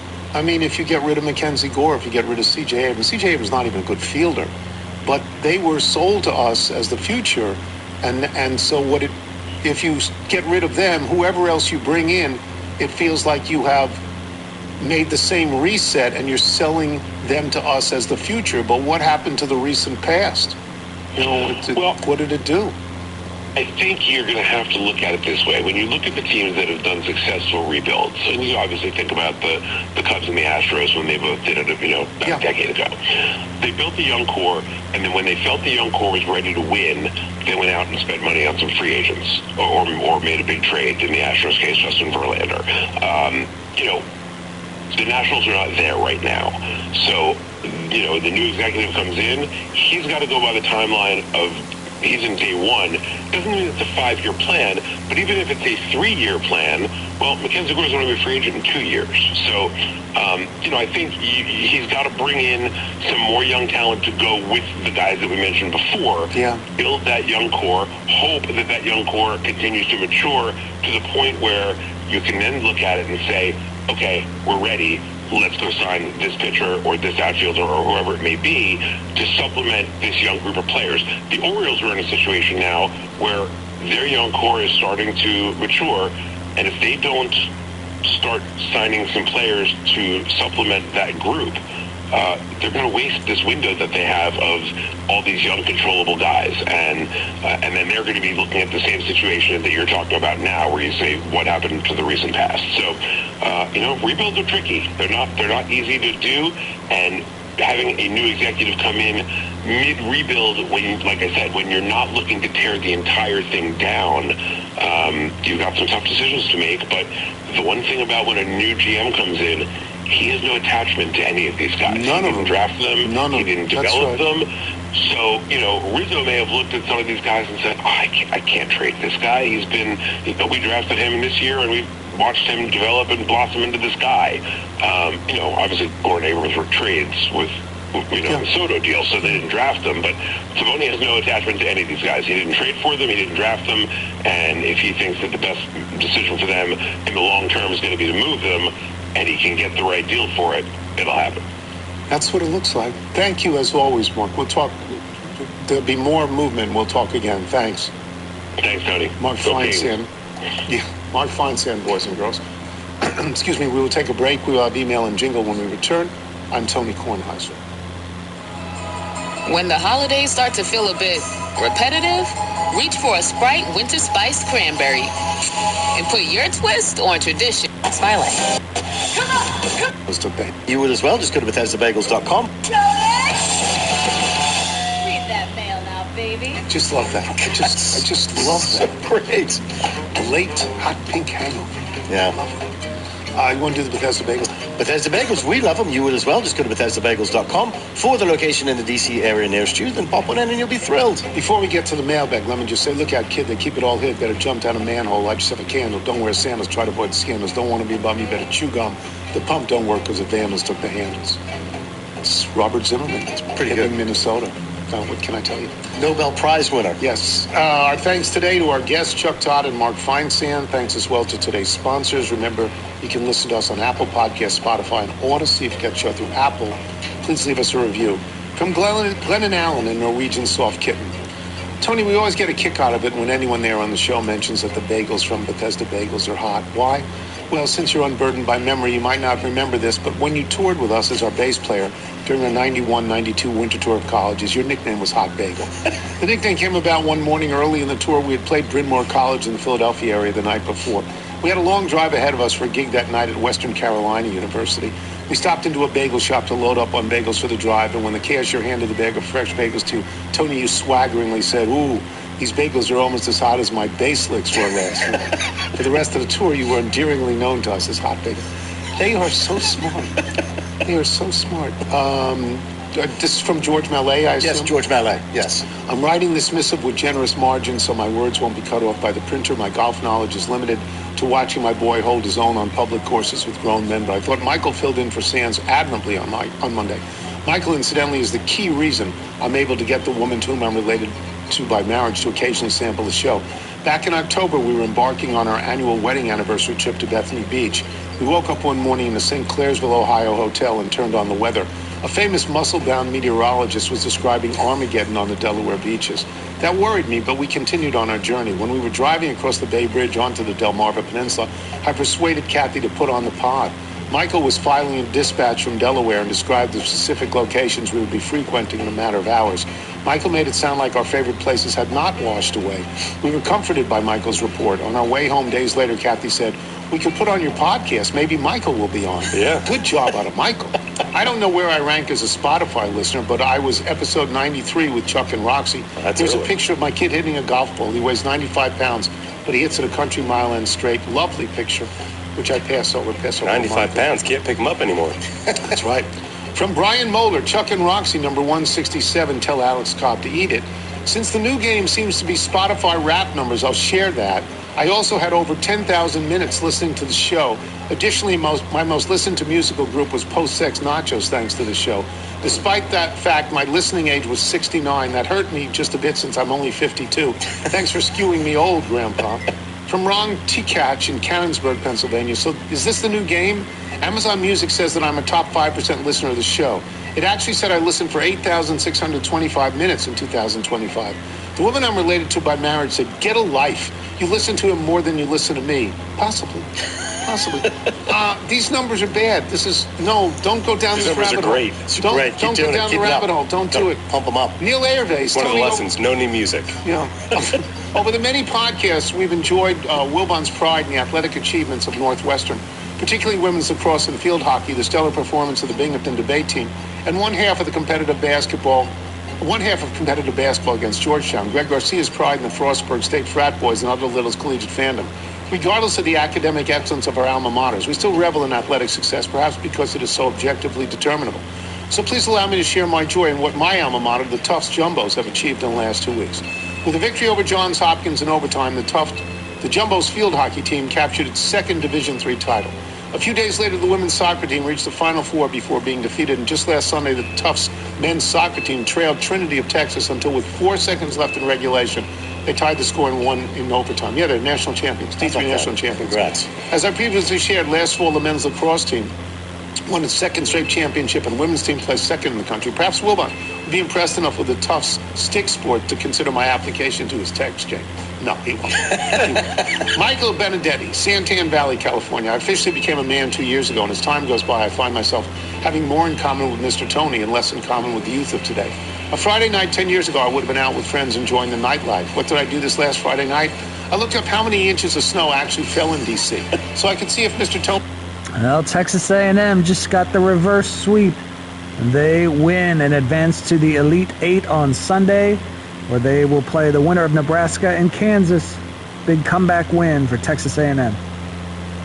Got over 8 inches was correct. Almost. Googled ways to cook bacon in the microwave and asked the person to whom I'm related to by marriage if every Hallmark movie did in fact have a gazebo in it. I'm currently sitting on the edge of my seat waiting to hear the conclusion of the great propane pricing fiasco of 2025. Can't wait till I'm old enough to hire an intern off the street to plant vegetables for me. That's good. Brian Sunnix, St. Petersburg, Florida. Your long Nationals nightmare is over. As over the weekend, Jose A. Ferrer was traded to the Mariners, yes, for catcher Harry Ford. You should be delighted because Ford is regarded as a top prospect, but would no doubt struggle to find playing time behind Cal Raleigh. Yes, Ford should consider this liberation. Yes. Because you're not going to play with Cal Raleigh. The team may do better. Yeah, but you're going to get a chance to play. Yeah, you're going to sit on the bench. And we have a new hitting coach. We have a new... Tell him who this is. This is Matt Schulte, who is the brother of a friend of ours. Yes. A golfing friend. Yes, oh, Andrew. Wow. Andrew's brother. So we're happy for him. Mariners fans, on the other hand, won't have to struggle through Ferrer next season, as he won't serve as their closer with Andres Munoz coming off an all-star season. Elaine Applegate, Island... Who did it? Dan Byrne. Dan Byrne, yes. Dan Byrne did it. Yes, he has that talent, too. There is such delight and joy and glee in your voice whenever you mention having the Bacon Turkey Club. It makes the rest of us drool. The pea soup with ham and fresh bread was also mouthwatering. The supermoon is bigger and brighter because, in very simple terms, it's closer to the Earth than other full moons. There are very scientific explanations, but for you, simple is best. Thank you, Elaine. Yes, simple is best. The Hammer came home with his moon project yesterday and was very excited to tell you about it. I think that's great. Okay, Pratt Bears. Sending a picture of two Waymos colliding in San Francisco. Did you hear about what's happening in New York? No. The Waymos have started to learn the behaviors of the drivers and are now doing like illegal turns. You're kidding? Yeah. Do U-turns. Tony and crew. I've been hearing some emails about how great the driverless car thing is. Well, not all of us have had the same reaction or experience. I live in San Francisco. The streets in my neighborhood are lousy with Waymos doing all sorts of things they say they cannot and do not do. My street can have 4 to 7 Waymos parked on a block, taking all of the spaces, waiting for a ride request. They park. They park. They have brains. They park. I've seen these cars make left or right turns across the lane next to them going the same direction. I've seen them run stop signs, red lights, and block pedestrian crossings. Saw one stop in the middle of the street and sit there for minutes blocking traffic trying to figure out what to do. 2 weeks ago, I was going 25 miles an hour. I had to stop quick for a pedestrian. In the rear view, I saw a Waymo coming up behind me fast, and it wasn't stopping. I braced for impact. A human rider was in the front passenger seat with big eyes and a very scared look on his face. At the last second, it locked up its brakes and pulled hard right, drove onto the curb to avoid rear-ending me. Barely missed a parked car. No exaggeration here. People report Waymo stopping blocks away from the destination, telling the rider, ride is over. Please walk the rest of the way to the location. One news person reported they would have had a 5-minute, half-mile uphill walk to an address that could have driven right up to the door. But pièce de résistance was reported in the news yesterday. Opening line sounds like an old joke. 3 Waymos drive into a street on a very narrow street in North Beach as Waymo number 1 is using a driveway to turn around. Waymo number 2 comes down the street from the east. Waymo number 3 from the west. They get into a standoff, honk at each other, and 2 of them actually collide. Then all 3 freeze, and the street is blocked until a Waymo person comes to the rescue. See YouTube below. There's an older YouTube below where the Waymo cars go into their parking lot at night, get into fights over parking spaces, and end up honking at each other. It's a modern take on the Seinfeld episode. Watch the clips. It's worth it. You'll laugh. I tell people these things, and only San Francisco residents have seen these things. Believe me, I will never get into one of these. No, thank you. Someone tell Melman. Yeah. Tell Melman. Yeah. And Jeff Ma. Jason Anschutz in Fargo, North Dakota. Oh, he's got a poem. Yes. Every Who down in Whoville liked football a lot, but the Devils down south in Durham did not. You see, Duke was just waiting for basketball season, but the ACC put them in the ship for some reason. Poo-poo to the Who's, Duke was grinchishly humming. They'll find out real soon that no playoff is coming. And the Who's aren't the only team that will drink booze. When Wilbon and Tony proclaimed the Who's lose. Bama didn't suffer for losing their game, but BYU did, and of course Notre Dame. Somehow they were jumped by Miami to U, but for one reason only, because the Who's lose. And what happened then? Well, in Whoville, they say that Chuck Todd's heart grew 3 sizes that day. He'll play his French horn to some joyful tunes, and it all came to pass because the Who's lose. That's brilliant. That's great. I've been singing for ages. That's just brilliant. Yes. From Doug Meppelink, I wanted to give a special shout out to fellow little Dr. Jeffrey Treem, the professor of integrated marketing communications at Wilbon's alma mater, Northwestern. Dr. Treem has a new book out called AI in the Workplace, which is perfect gift for anyone who, 1, uses or has heard of AI, 2, works, has worked, or is generally familiar with the concept of working. The book is also co-authored by the woman to whom I'm related by marriage, Dr. Camille Endicott, at UNC Charlotte, or as I like to call her, Dr. Wife. I think that. I learned Dr. Treem was a fellow little after he read one of his emails on the show, and Dr. Wife confirmed that she knew Jeff well through her doctoral advisor. Several months later, we were all at a dinner in Australia for one of their work conferences. There was a lull in the conversation when Jeff turned to me unprompted and said, "So how many outlets are in your kitchen?" That's so funny. Someone else at the table said, "Sorry, I'm lost. What was the context of that question?" The connective tissue of the show never ceases to amaze. It's okay to keep reading? Yeah. This is about the wine thieves. This is from Tim Livingston, attorney at law in Howell, Michigan. Medium time, first time. As an attorney who's practiced criminal defense for over 44 years now, I was amused by your story and commentary on the wine theft from a high-end distributor. It reminded me of a case of which I was involved in the mid-1980s. We are a rural county, much more rural than, that is adjacent to Wayne County, the home of Detroit. We have many lakes that at that time were used for the wealthier residents of urban areas for summer cottages. One winter, when the cottages were empty for the season, 3 of our local teenage miscreants decided to go on a crime spree and break into several of these dwellings. Since the cottages were not occupied at the time of the break-ins and the youth had no prior records, nothing too bad was going to happen to them, especially in juvenile court, as they were 15 years old. One of the cottages was owned by an elderly judge from Wayne County whom, as you may have guessed, was a wine connoisseur, and the aforementioned miscreants had stolen all of the bottles of his apparently extremely valuable collection. The judge was very respectful of the process and never attempted to use his status in any way to affect the outcome. It seemed as if, given the circumstances, he felt it might allow him the opportunity to view the system through the eyes of a victim as opposed to a jurist. At the end of the final hearing, when the young men were sentenced to probation, the victim judge approached me and the assistant prosecutor and said, "Does anyone know what happened to the wine?"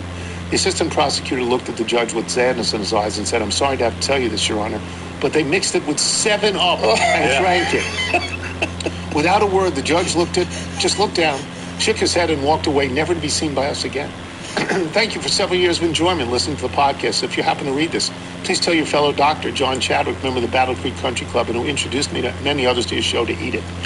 Tim Livingston. 7-Up and Merlot. Charlie Bird, Springfield, Virginia. Seriously, the Colts are trying out Phillip Rivers? Are they going to fatten up the pass rush with you and Wilbon? I hear that UB Brown was pretty good at returning punts back in the day. Justin Johnson, Arlington, Virginia. Supermoon comes from a phenomenon related to inverse square law, which is a fundamental physics principle stating that the intensity of a force or radiation, such as light, decreases proportionally to the square of the distance from its source. Or in layman's terms, when you put a cape on and show somebody Uranus, you have a supermoon. And one more, Ryan from Houston. Long time, third time. Really? The Kansas City loss is entirely about the Chiefs? Still zero respect for the number 1 defense in the NFL? Did they not have something to do with the outcome of said game? Additionally, I had Stromboli for lunch. Patisserie, Ryan from Houston. If you're on your bike tonight, everyone is always do well. How much weight do you think I could bench press? Just make a guess, ballpark figure. All right, so Nebraska and Kansas are warming up. That's the game I really care about tonight. The winner will play Texas A&M on Sunday. We got 28% fuel, so we'll have to land at some point soon. We're at the western edge of Cuba right now. I think we'll fly back along the southern edge of Cuba, eventually get to some other Caribbean islands, but we'll have to land relatively soon here. But before we have to land, let's play the Friday, December 12th episode of the Tony Kornheiser Show.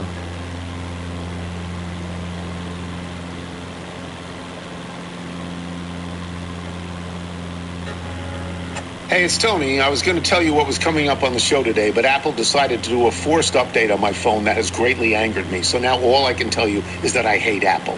Happy holidays, everyone. Come to DSW for the shoes, stay for the practice can be tough, but more time. Inquiry from Not years Cigna. ago.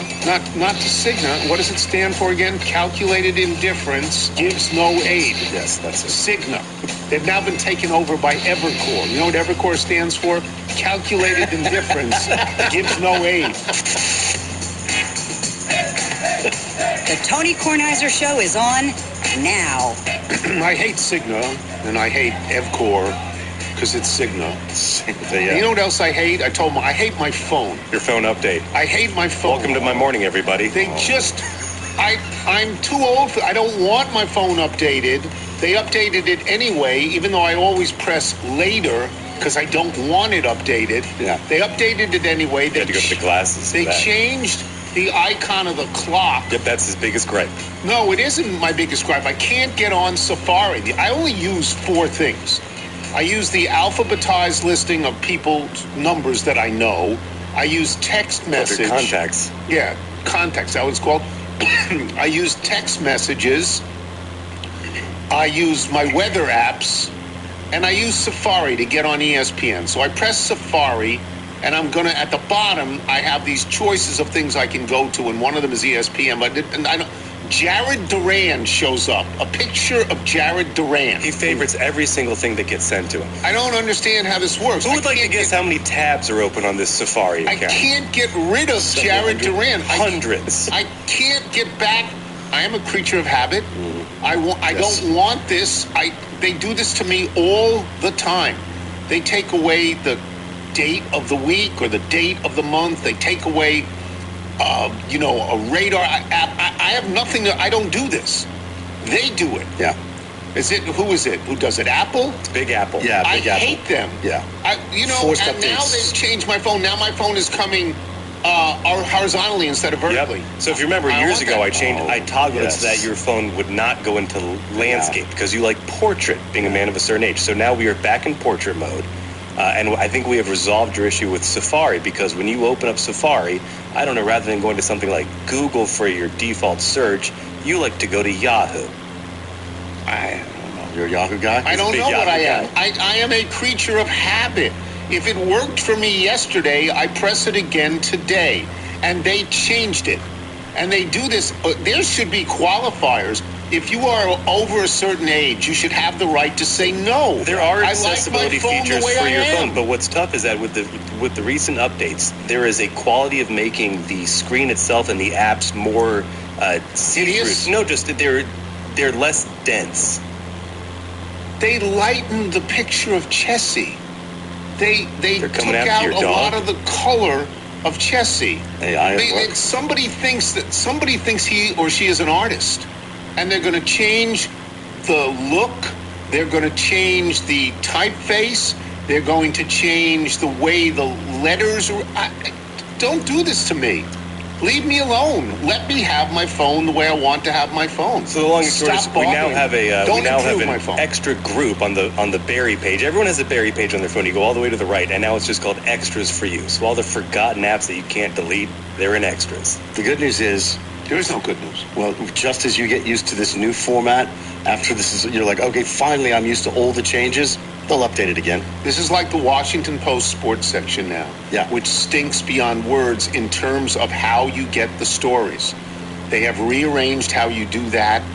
It's awful. I mean, I can't even explain it because people are laughing at me. No, but this is something we've all experienced this where you try and say set up later or, Yeah, and when it finally happens, you're like, I didn't want this. Yeah, it's overnight. Don't want it. You wake up bleary-eyed. I don't want it. Yeah. It does not improve my life. But it is amazing how quickly it becomes just second nature to the way that you maneuver through anything. Maybe, but it's bald.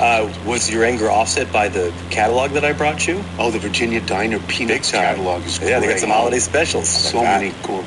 It's so good. It is great. All right, so I hate my phone.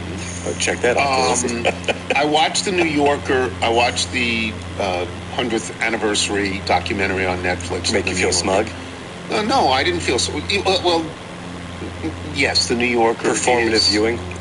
The New Yorker is the Subaru of magazines. Okay. But my friend David Remnick edits it, and he's on all the time in this thing, and it made me very happy to see him. He was originally hired by Tina Brown, and when they show his original picture, it says David Remnick, sports writer, The Washington Post. Can you break this up over 2 nights of viewing, or do you really? Okay. Yeah, sure. Yeah, so I really enjoyed it. I'm glad to see it. I'm now at that Remnick was playing a guitar at one point. I know Remnick played the guitar. We're now at that age where the cartoons are like, we are their demo audience. Sure. Yeah. He's on a Peloton also. Yeah. I wrote him. I said, just a Peloton. He goes, what, during the pandemic?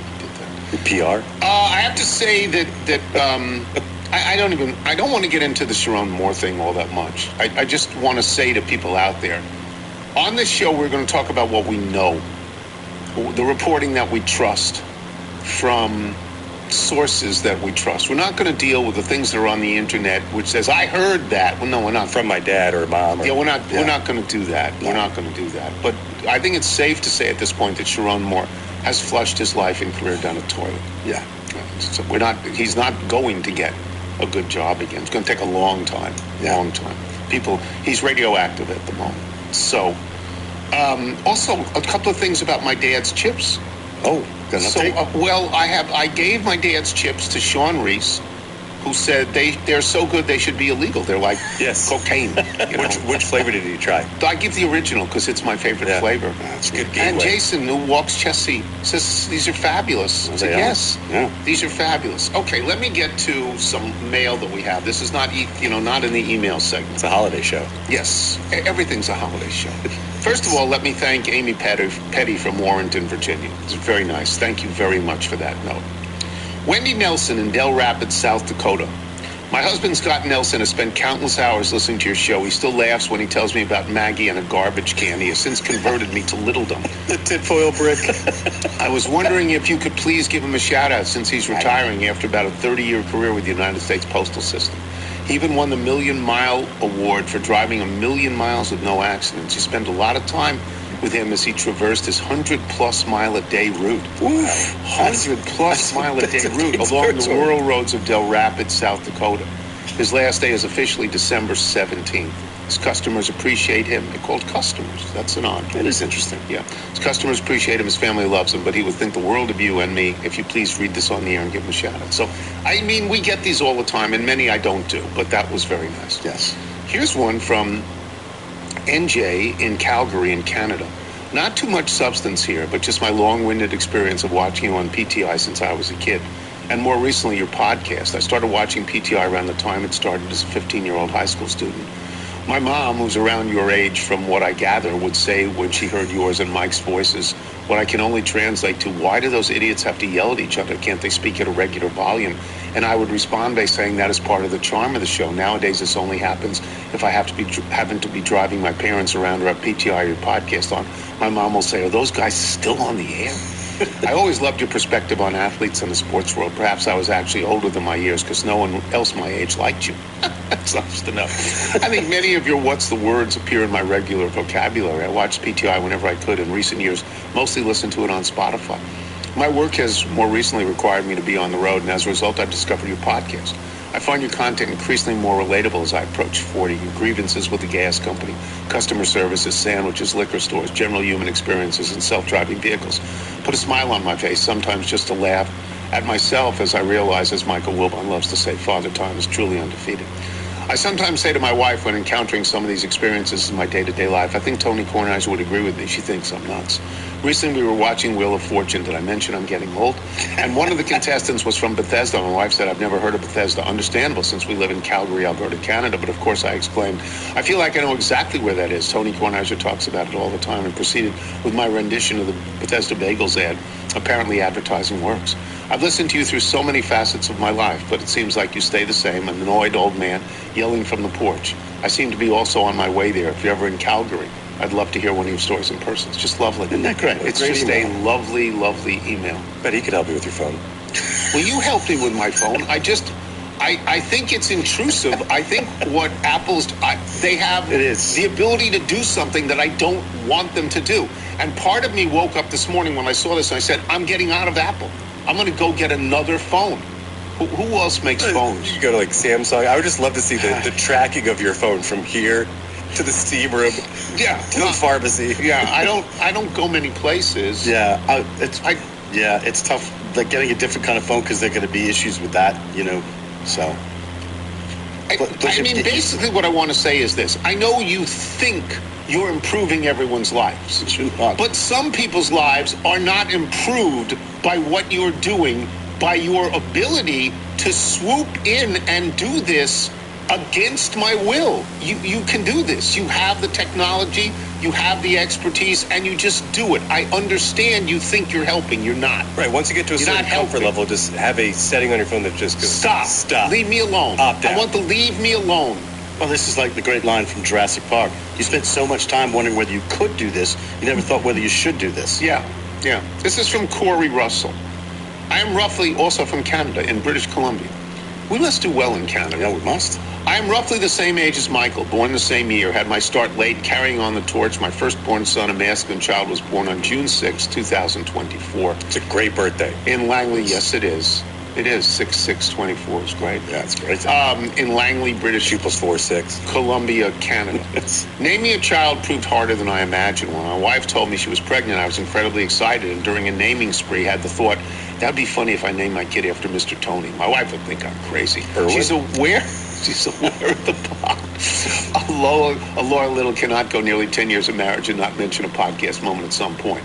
Never mentioned a word to her. After some time and many Alexa discussions on meanings of names, I was getting annoyed, just like the person related to me by marriage. Unbelievable frustration at most names reminding us of people we absolutely dislike, and incredible frustration that this was taking so long to find a suitable name. My wife was gracious enough to understand that since this was my first son, I would be allowed to choose the first name, and she could give a middle name from her Kazakh background. And this gave me the courage to ensure that I did not flush the mouse here. I remember catching this strange old man waving a Canadian flag on TV, seemingly partial to my home country.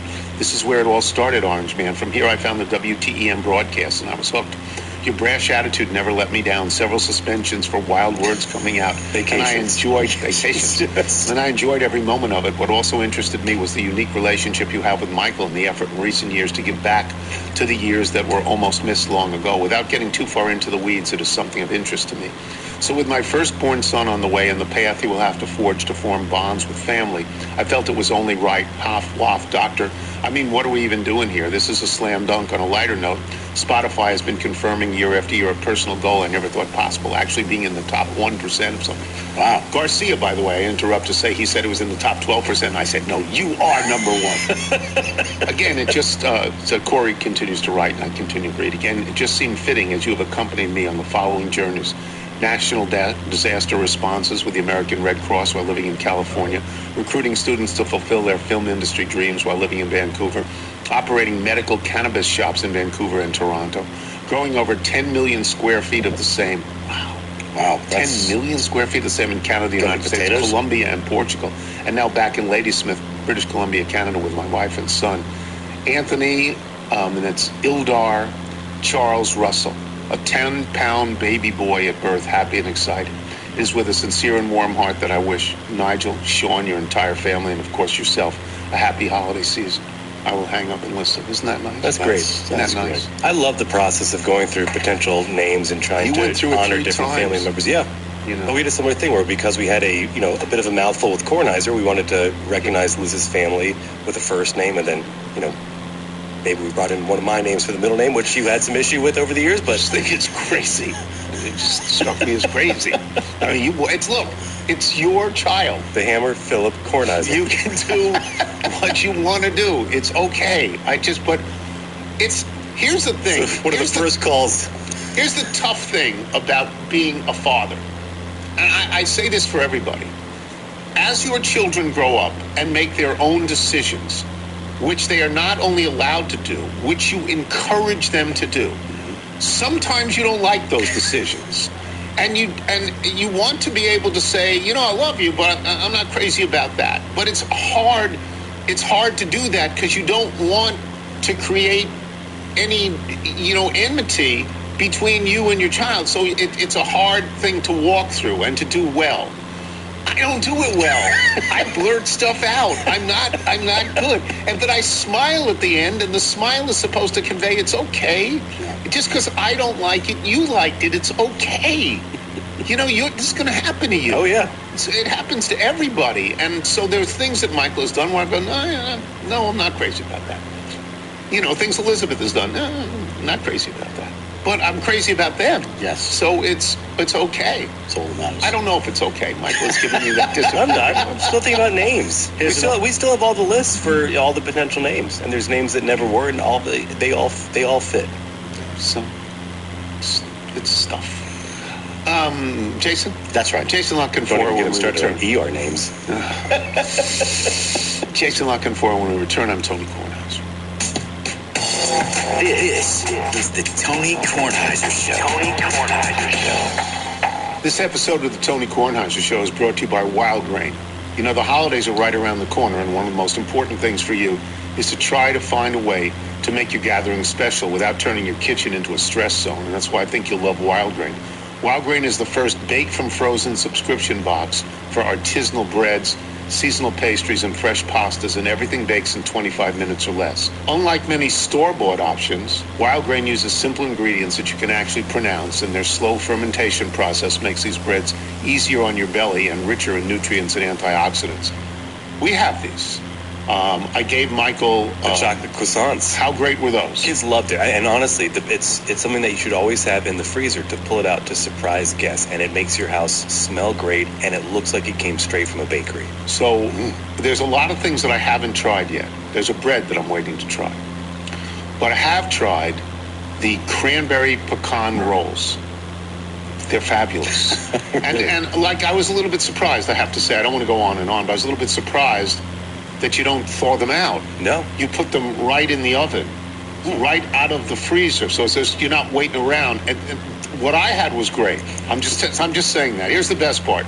For a limited time, Wild Grain is offering our listeners $30 off your first box, plus free croissants in every box. Boom. Yeah. There you go. When you go to wildgrain.com/TonyK to start your subscription, you heard me, free croissants in every box. And $30 off your first box when you go to wildgrain.com/TonyK. That's wildgrain.com/TonyK. Or you can use the promo code TonyK at checkout. Use the code, people. This stuff's good. This stuff is good. You're listening to the Tony Kornheiser Show. Have you ever thought about how most security systems only alert you after something bad has already happened? If they could stop someone from breaking in before they even got inside, why wouldn't they? That's why you should use SimpliSafe, just like Nigel has been doing for years. Its proactive AI-powered cameras detect potential threats outside. And if something seems off, live agents can step in, talking to the person through the camera, warning them they're on video, and calling police if needed. They can even trigger a siren or a spotlight. Basically, it stops crimes before they happen. Setting it up is a breeze, the monitoring is rock solid, and it gives you real peace of mind when you're away. No long-term contracts, no hidden fees. You can cancel anytime. And with a 60-day money-back guarantee, it's risk-free to try. U.S. News & World Report has named SimpliSafe one of the best home security systems for 5 years running. This month only, take 50% off any new system. Wow. This is one of the best prices you will ever see for SimpliSafe. Don't miss it. Hit SimpliSafe.com/Tony. Again, that's SimpliSafe.com/Tony. Lock in your discount because there's no safe like SimpliSafe. You're listening to the Tony Kornheiser Show.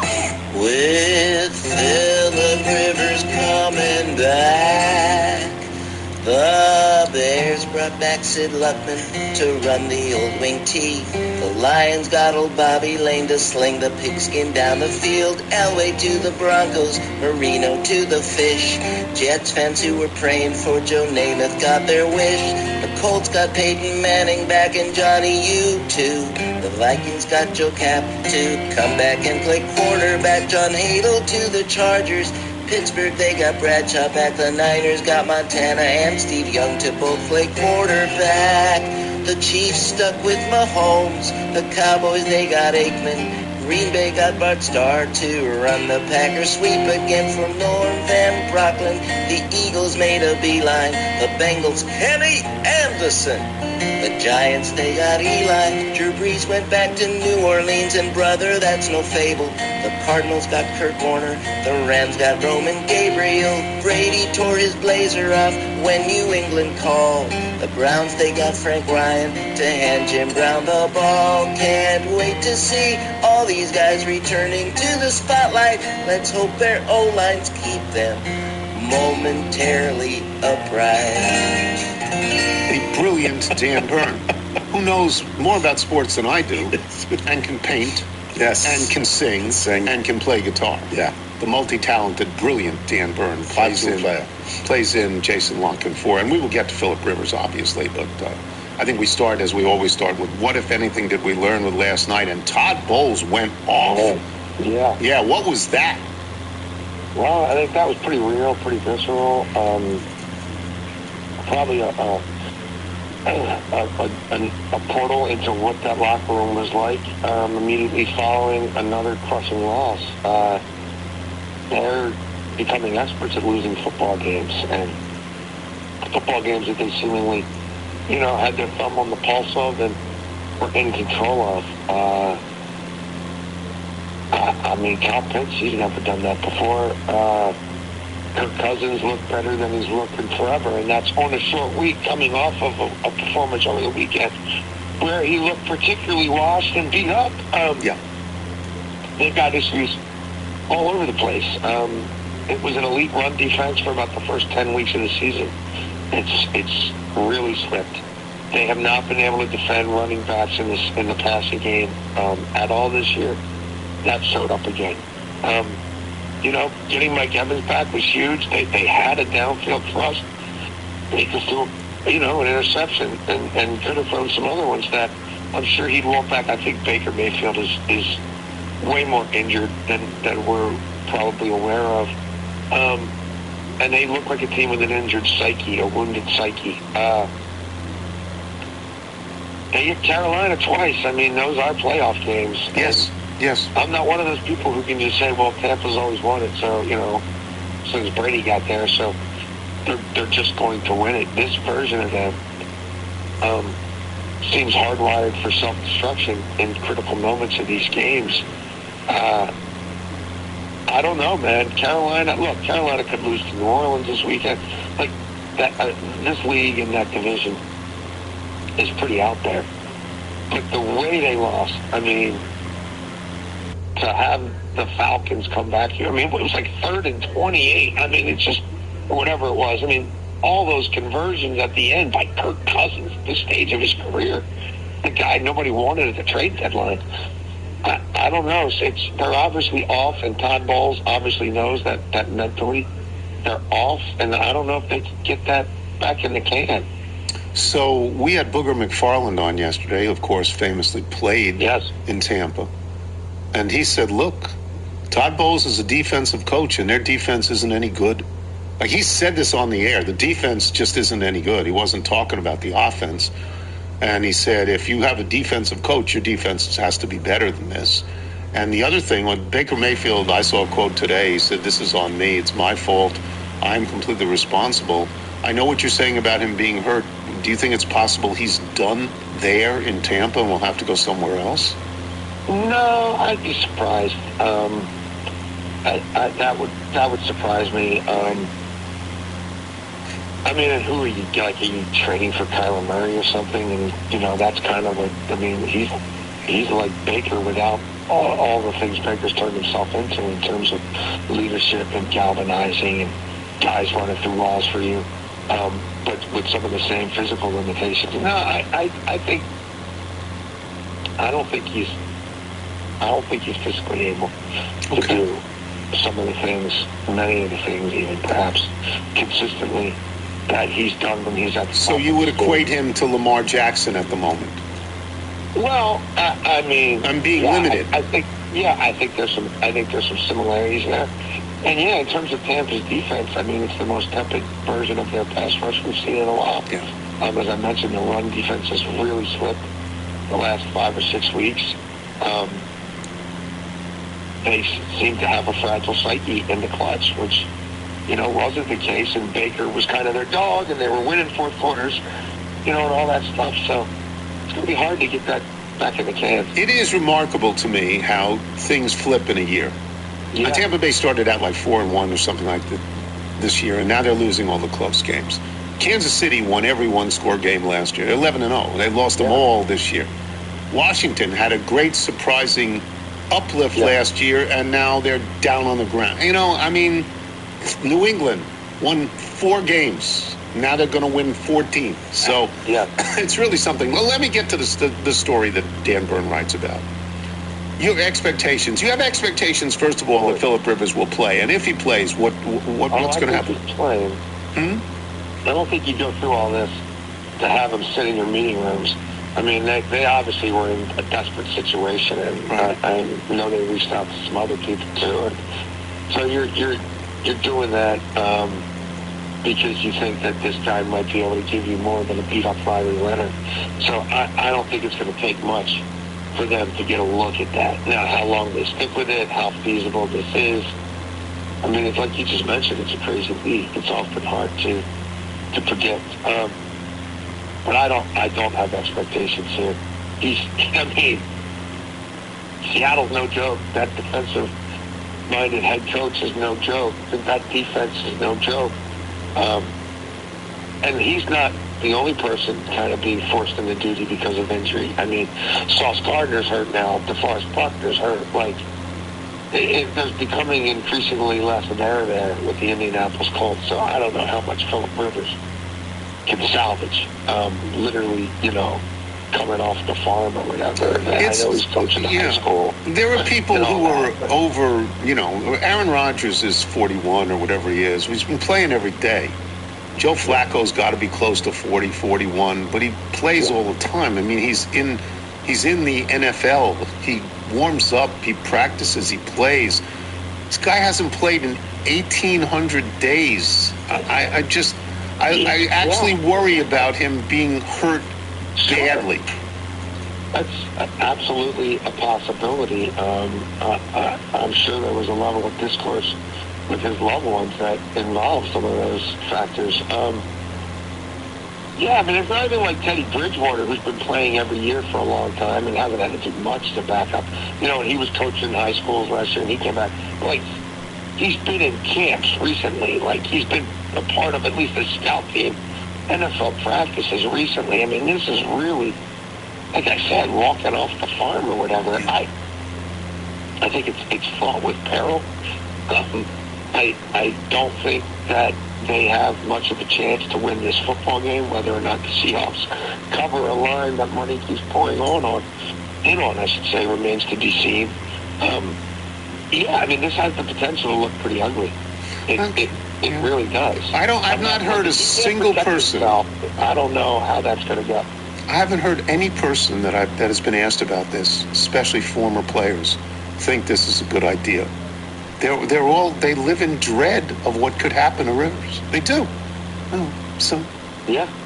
mean, again, what kind of shape is he in? How much can he protect himself? How stripped down is the game plan? And how quickly might they just...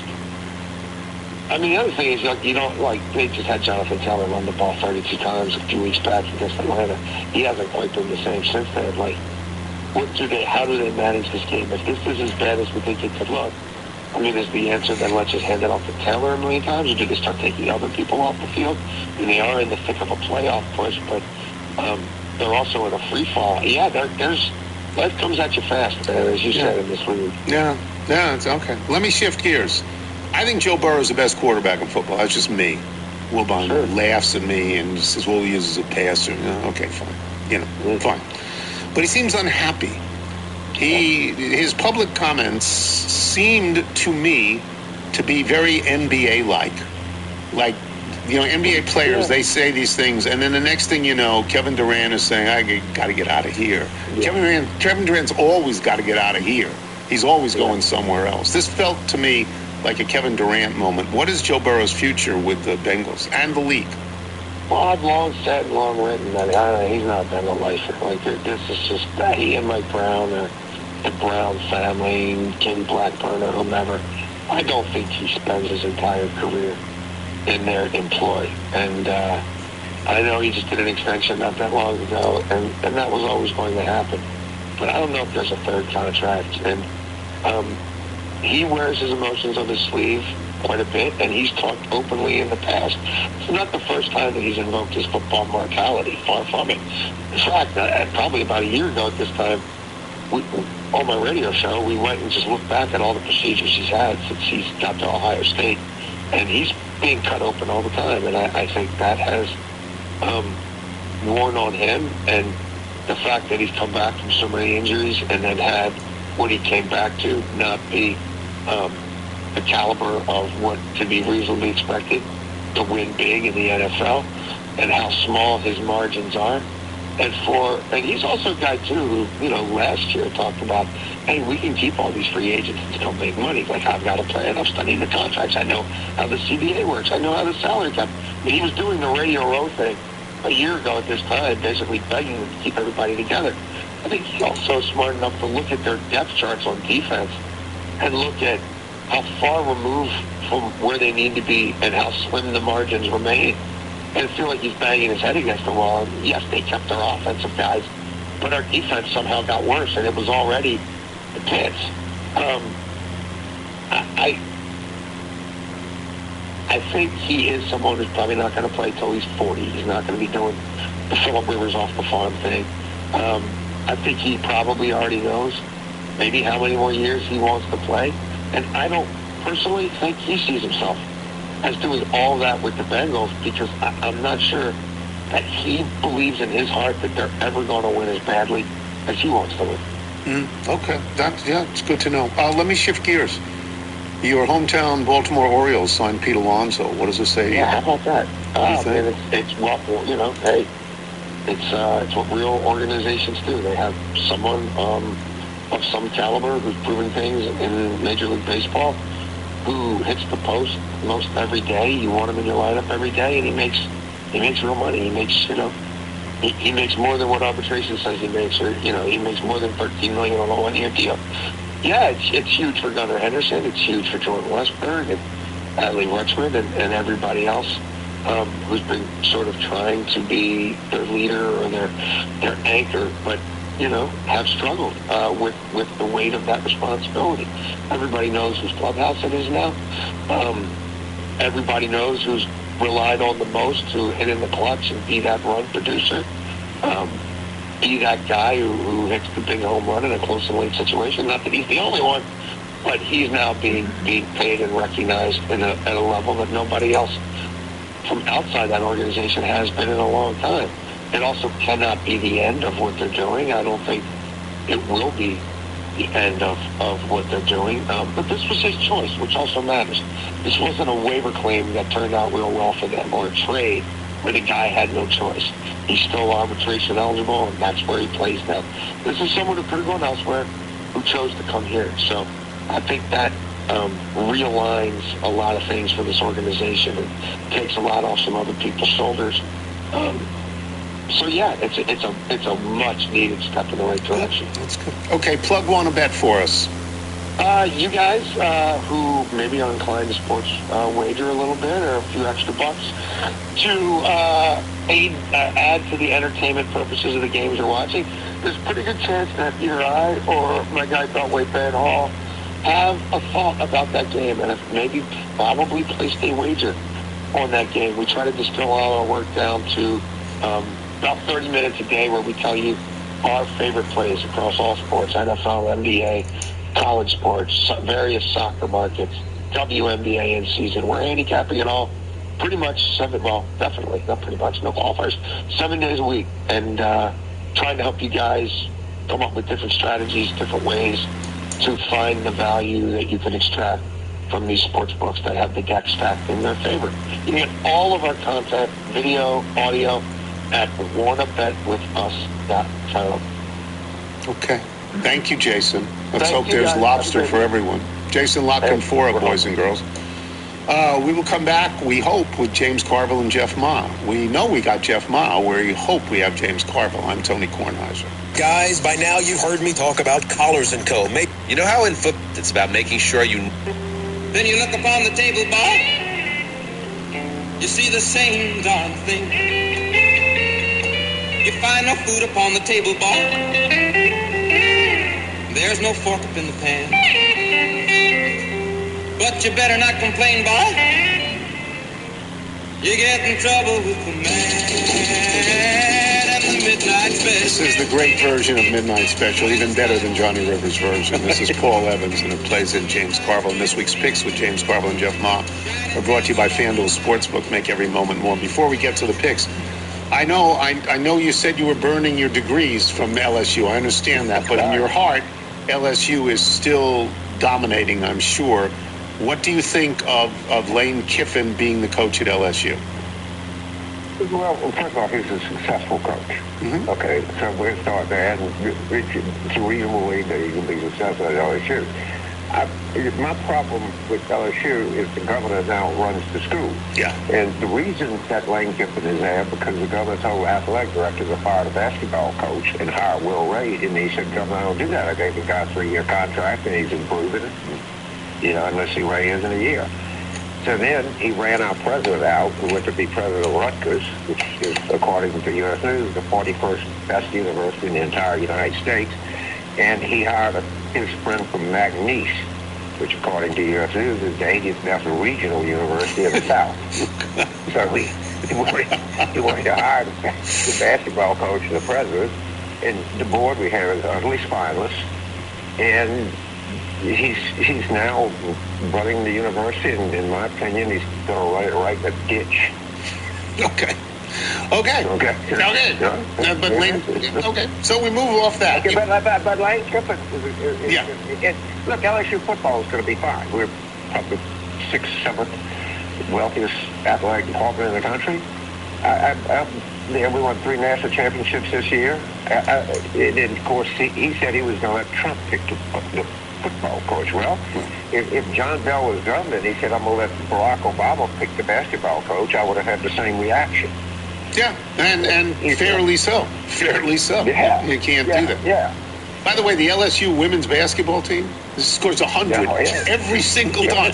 They beat people by 80. Yeah. They score 100. Let me tell you, but Miss Kim, she's one tough lady. Yeah. These women are playing really, really well. The baseball team is always going to be top 5. They were always good. The gymnastic team the same way. We had 5 national championships in this century. Yeah. Not many schools do that. All right. But thanks to we got a new athletic director, Jeff Landry. Thank you. And also the new provost, Jeff Landry. Thank you. Okay. You did okay last week. You were 2-2 last week. You may have stemmed the bleeding here. You got to level it, then you got to rise, right? That's right. This week. What do you got? This is the week we're gonna rise. Right? The Bears. Yeah. Right. They are. Who are they fighting this week? Cleveland. Yeah, Cleveland. Cleveland. Okay. 7.5. By the hook. Take the Bears. Take the Bears. Okay. In a huge game, the Bills are hosting the Patriots. No, it's the other way around. It's in New England. It's in New England. All right, it's in New England. But weirdly, it's a kind of pick-em game. Yeah. And I'm going to take Buffalo. Yeah, Buffalo played very well last week in Cincinnati. They came back. And the Rams are playing Detroit. Yes. In Los Angeles. Yes. All right? Yes. Lay 5.5. Big number. You'll still do it. You'll take. Yeah. Okay. And the Steelers, they are Miami. No, they're in Pittsburgh, and the weather is supposed to be pretty cold, which doesn't usually help Miami. Right. Then that's what I would take Pittsburgh -3. You're going to do that? All right. Good. Yeah. All right, good luck, and we will talk to you next week. We'll be back with him more, because some of these bowl games are easy pickings. There just wasn't much this weekend. Yeah. Army-Navy, but we didn't come. What's the line on Army-Navy game? I want to say it's Navy by 6. Let me check real quick. Navy had a very good year. I think Navy only lost 2 games. Navy -6. Yeah. Okay. Well, I'm going to watch. I love watching that game. I don't great. It might be corny, it don't count for anything, but I'm not able to see it. No, when they walk in. Right. When they walk in, it's great. All right, we'll talk next week. Thank you, James. Best at home. James Carville, boys and girls. And now, through the magic of having taped last night, now we're going to give you Jeff Ma. Okay, so we have Jeff Ma on the phone, and just before I get to Jeff, I have to say we kept Jeff waiting, which I don't like to do, because we made an agreement that we would, to actually, in all full disclosure, this is being taped on Thursday night. So we said, because it's easier for Jeff, because Jeff lives in California. Yeah. You don't want to wake him up at 5:30 in the morning. So I said I would do it at X time, and at X time -1, I got a call from Kerry Alexander, who was Mitch Albom's assistant for 1,000 years, and I had agreed to do, Mitch does, Jeff, he does a telethon, a radiothon, actually, for about 15 straight hours in Detroit, and raises a tremendous amount of money, and he is a dear friend, so I had to do that and be thoroughly embarrassed, as Mitch describes. Our conversations, he says, our conversations go like this. I say, Tony, how are you? And Tony says, I'm old. And then Tony says, Mitch, you're a great person, and I'm a bad person. And that's essentially the conversation. And then we veered off just a little bit, and I don't know that I upset him, but I did what any sports person would do, what Jeff would do, what any sports person would do. Because he's in Detroit. I said, what is going on with the football team at the University of Michigan, right? And as Mitch said, we picked a bad day to do a radiothon, didn't we? We picked a bad day. So, anyway, you would have done the same thing, right, Jeff? You would have said, what's going on at Michigan, right? It's pretty hard not to mention that. But I always leave it to you. I mean, don't worry about bumping me, because I always leave it to you to put me in my place, so it's fine. Well, there is that great history. All right. So, do I understand this correctly, that the new general manager, or I don't know what the actual term is with the Washington Nationals, Paul Taboni, who's with the Red Sox, are you pals? We're not pals, but we're definitely acquaintances. In December 15th of 2016, a young assistant scouting director with the Red Sox named Paul Taboni reached out to me randomly on Twitter and said, I work out of Boston. We'll be in the San Francisco area for the next 2 weeks. You live in SF, right? Let me know if you're available to grab a coffee or a beer over the next couple of weeks. Would love to pick your brain on a couple of things. Gave me his cell phone number and his email address, and we met up for some drinks and have had a really great time together. He's invited me to a bunch of things, and we've stayed in touch since. Did he know you originally from the water polo team at MIT?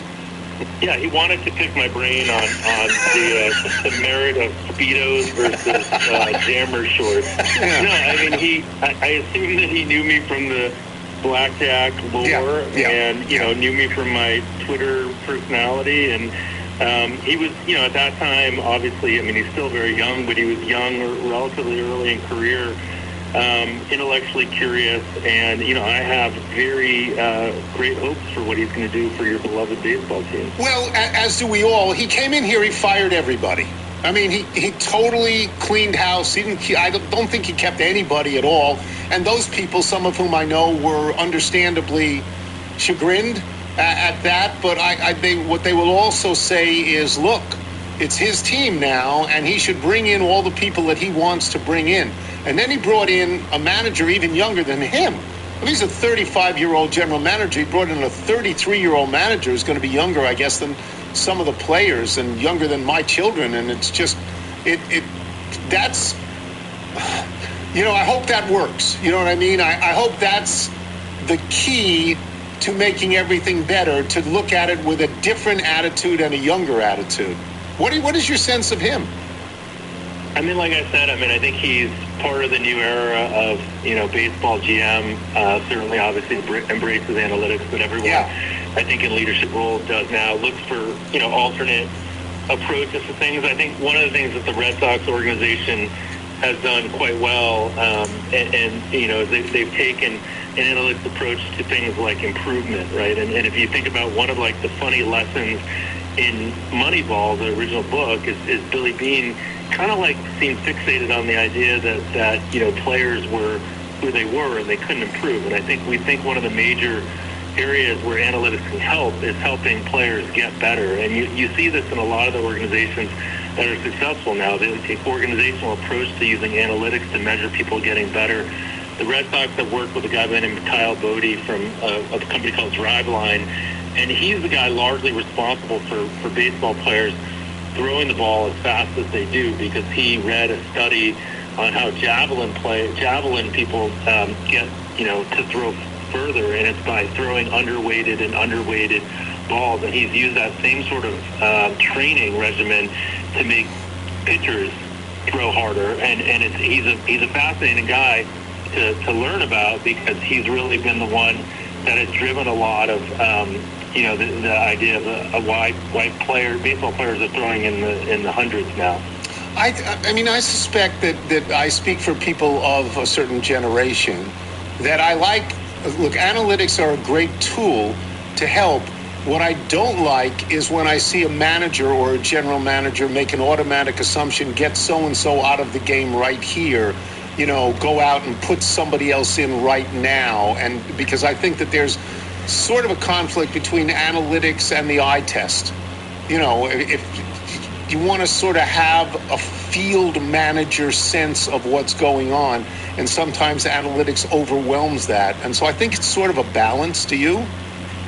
Well, the only way I say counter to that is the reason that you have analytics is that as humans, we're incredibly prone to biases, and our biases are caused by what we see and what we want to see or what we believe we're seeing.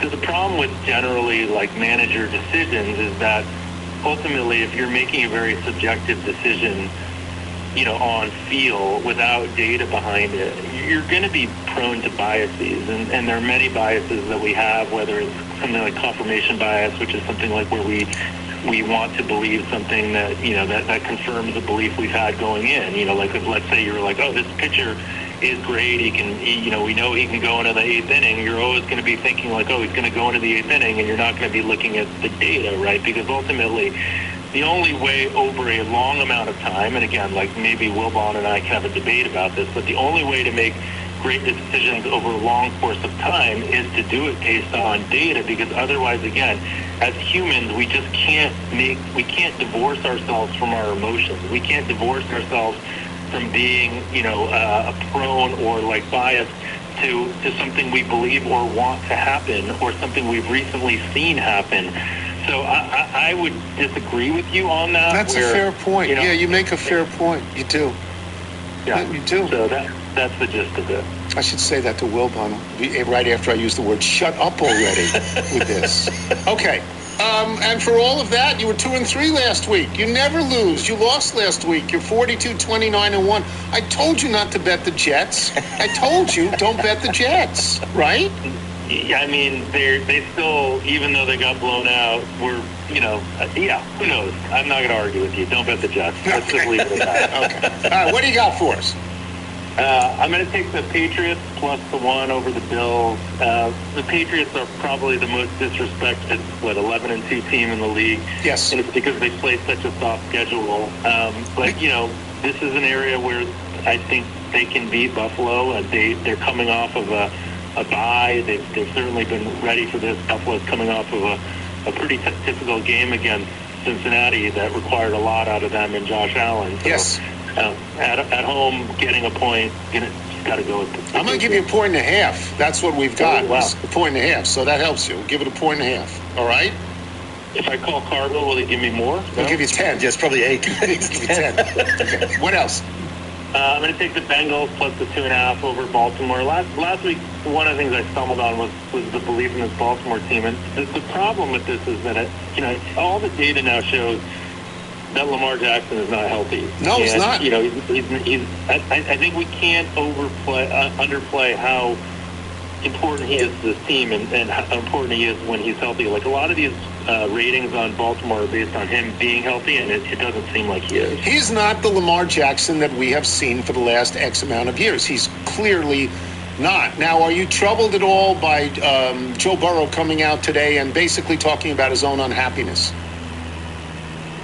No, I mean, I think ultimately that's a narrative that's going to be baked in here. I mean, Burrow is, this is a game that, no, I'm not. Okay. I mean, it's just a soundbite. So, okay. But all right. I'm not going to try to probe into his psyche. Okay. What else? I'm going to take the Saints plus the 2.5 over Carolina. Really? Saints are just their quarterback, their rookie Shupp. He looks like he's going to be a reasonable starting quarterback in the league. Got some athleticism. Still kind of down on this Carolina team despite their record. They've been great lately. They've been Bryce Young has been really good. They've beaten good. They beat the Rams, right? Yeah, I'm still going to take the Saints plus the 2.5 here because I think over the course of the season they are what they are. Okay. And then I'm going to take the Lions plus the 6.5 over the Rams, just a case where the line's a little bit too high, and Lions offense, when healthy, can score on anyone. Yes. Yeah, the Lions, I would say, now that we are 3/4 of the way through the season, the Lions are one of the biggest disappointments to me because I think they're really good, and it's great that they win games after they lose games, but they lose too many games, and they're in a tough division. And it's possible, if they don't win this, it's possible they don't make the playoffs, right? They're on the outs right now, I think, the Lions. I don't understand that. You got another one or you got just 4? No, that's 5. 5 picks. I got Patriots.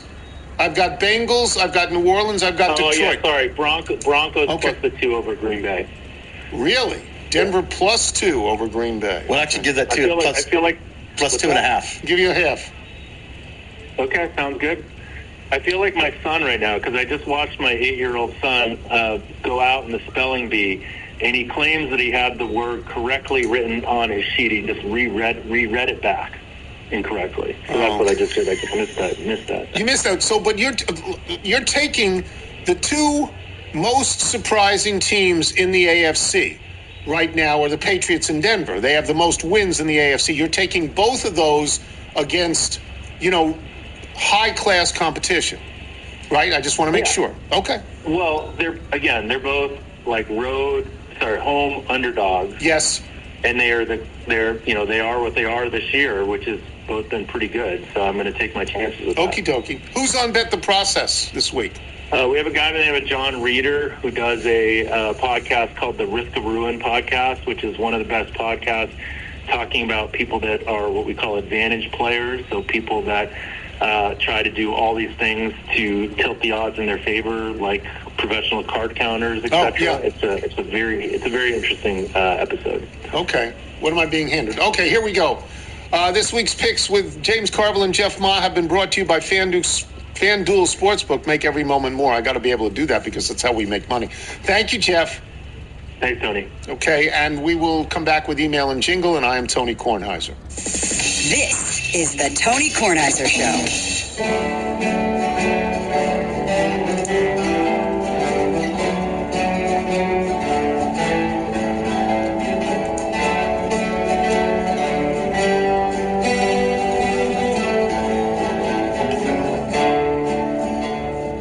That is the Zama, Z-A-M-A, Zama Middle School guitar class in Japan. Someone is listening to us and convincing kids this is a good thing to learn to play on the guitar. And doing Maybe Remnick could learn to play. Maybe he could learn to play. Just love that version. It's so lovely. Yeah. You want to do the Bethesda Bagel ad, please? Hot bagels. Oh, I didn't... Okay. So lovely to walk on a cold morning holding a bag of hot bagels next to you. Good. Bethesda Bagels. We love them. You will as well. Just go to BethesdaBagels.com for the location in the D.C. area nearest you. Then pop on in and you'll be thrilled. Before we get to the mailbag, let me just say there must be some word today from my girlfriend so far away. Please, Mr. Postman, look and see if there's a letter from me. I've been standing here waiting, Mr. Postman, so patiently for just a card or just a letter saying she's returning home to me. So you changed it into a boy singing, so like the Beatles. It was singing. the Beatles in my head. Right. Yes. Even though Please, Mr. Postman is the Marvel. All right, we're going to call it there. Let's cut the engine. It's not letting me for some reason. R1 and down is not doing anything. But anyway, we're landing here. We will pick back up from here next time from airport RWOH. We'll call that where we landed. What if we do this here?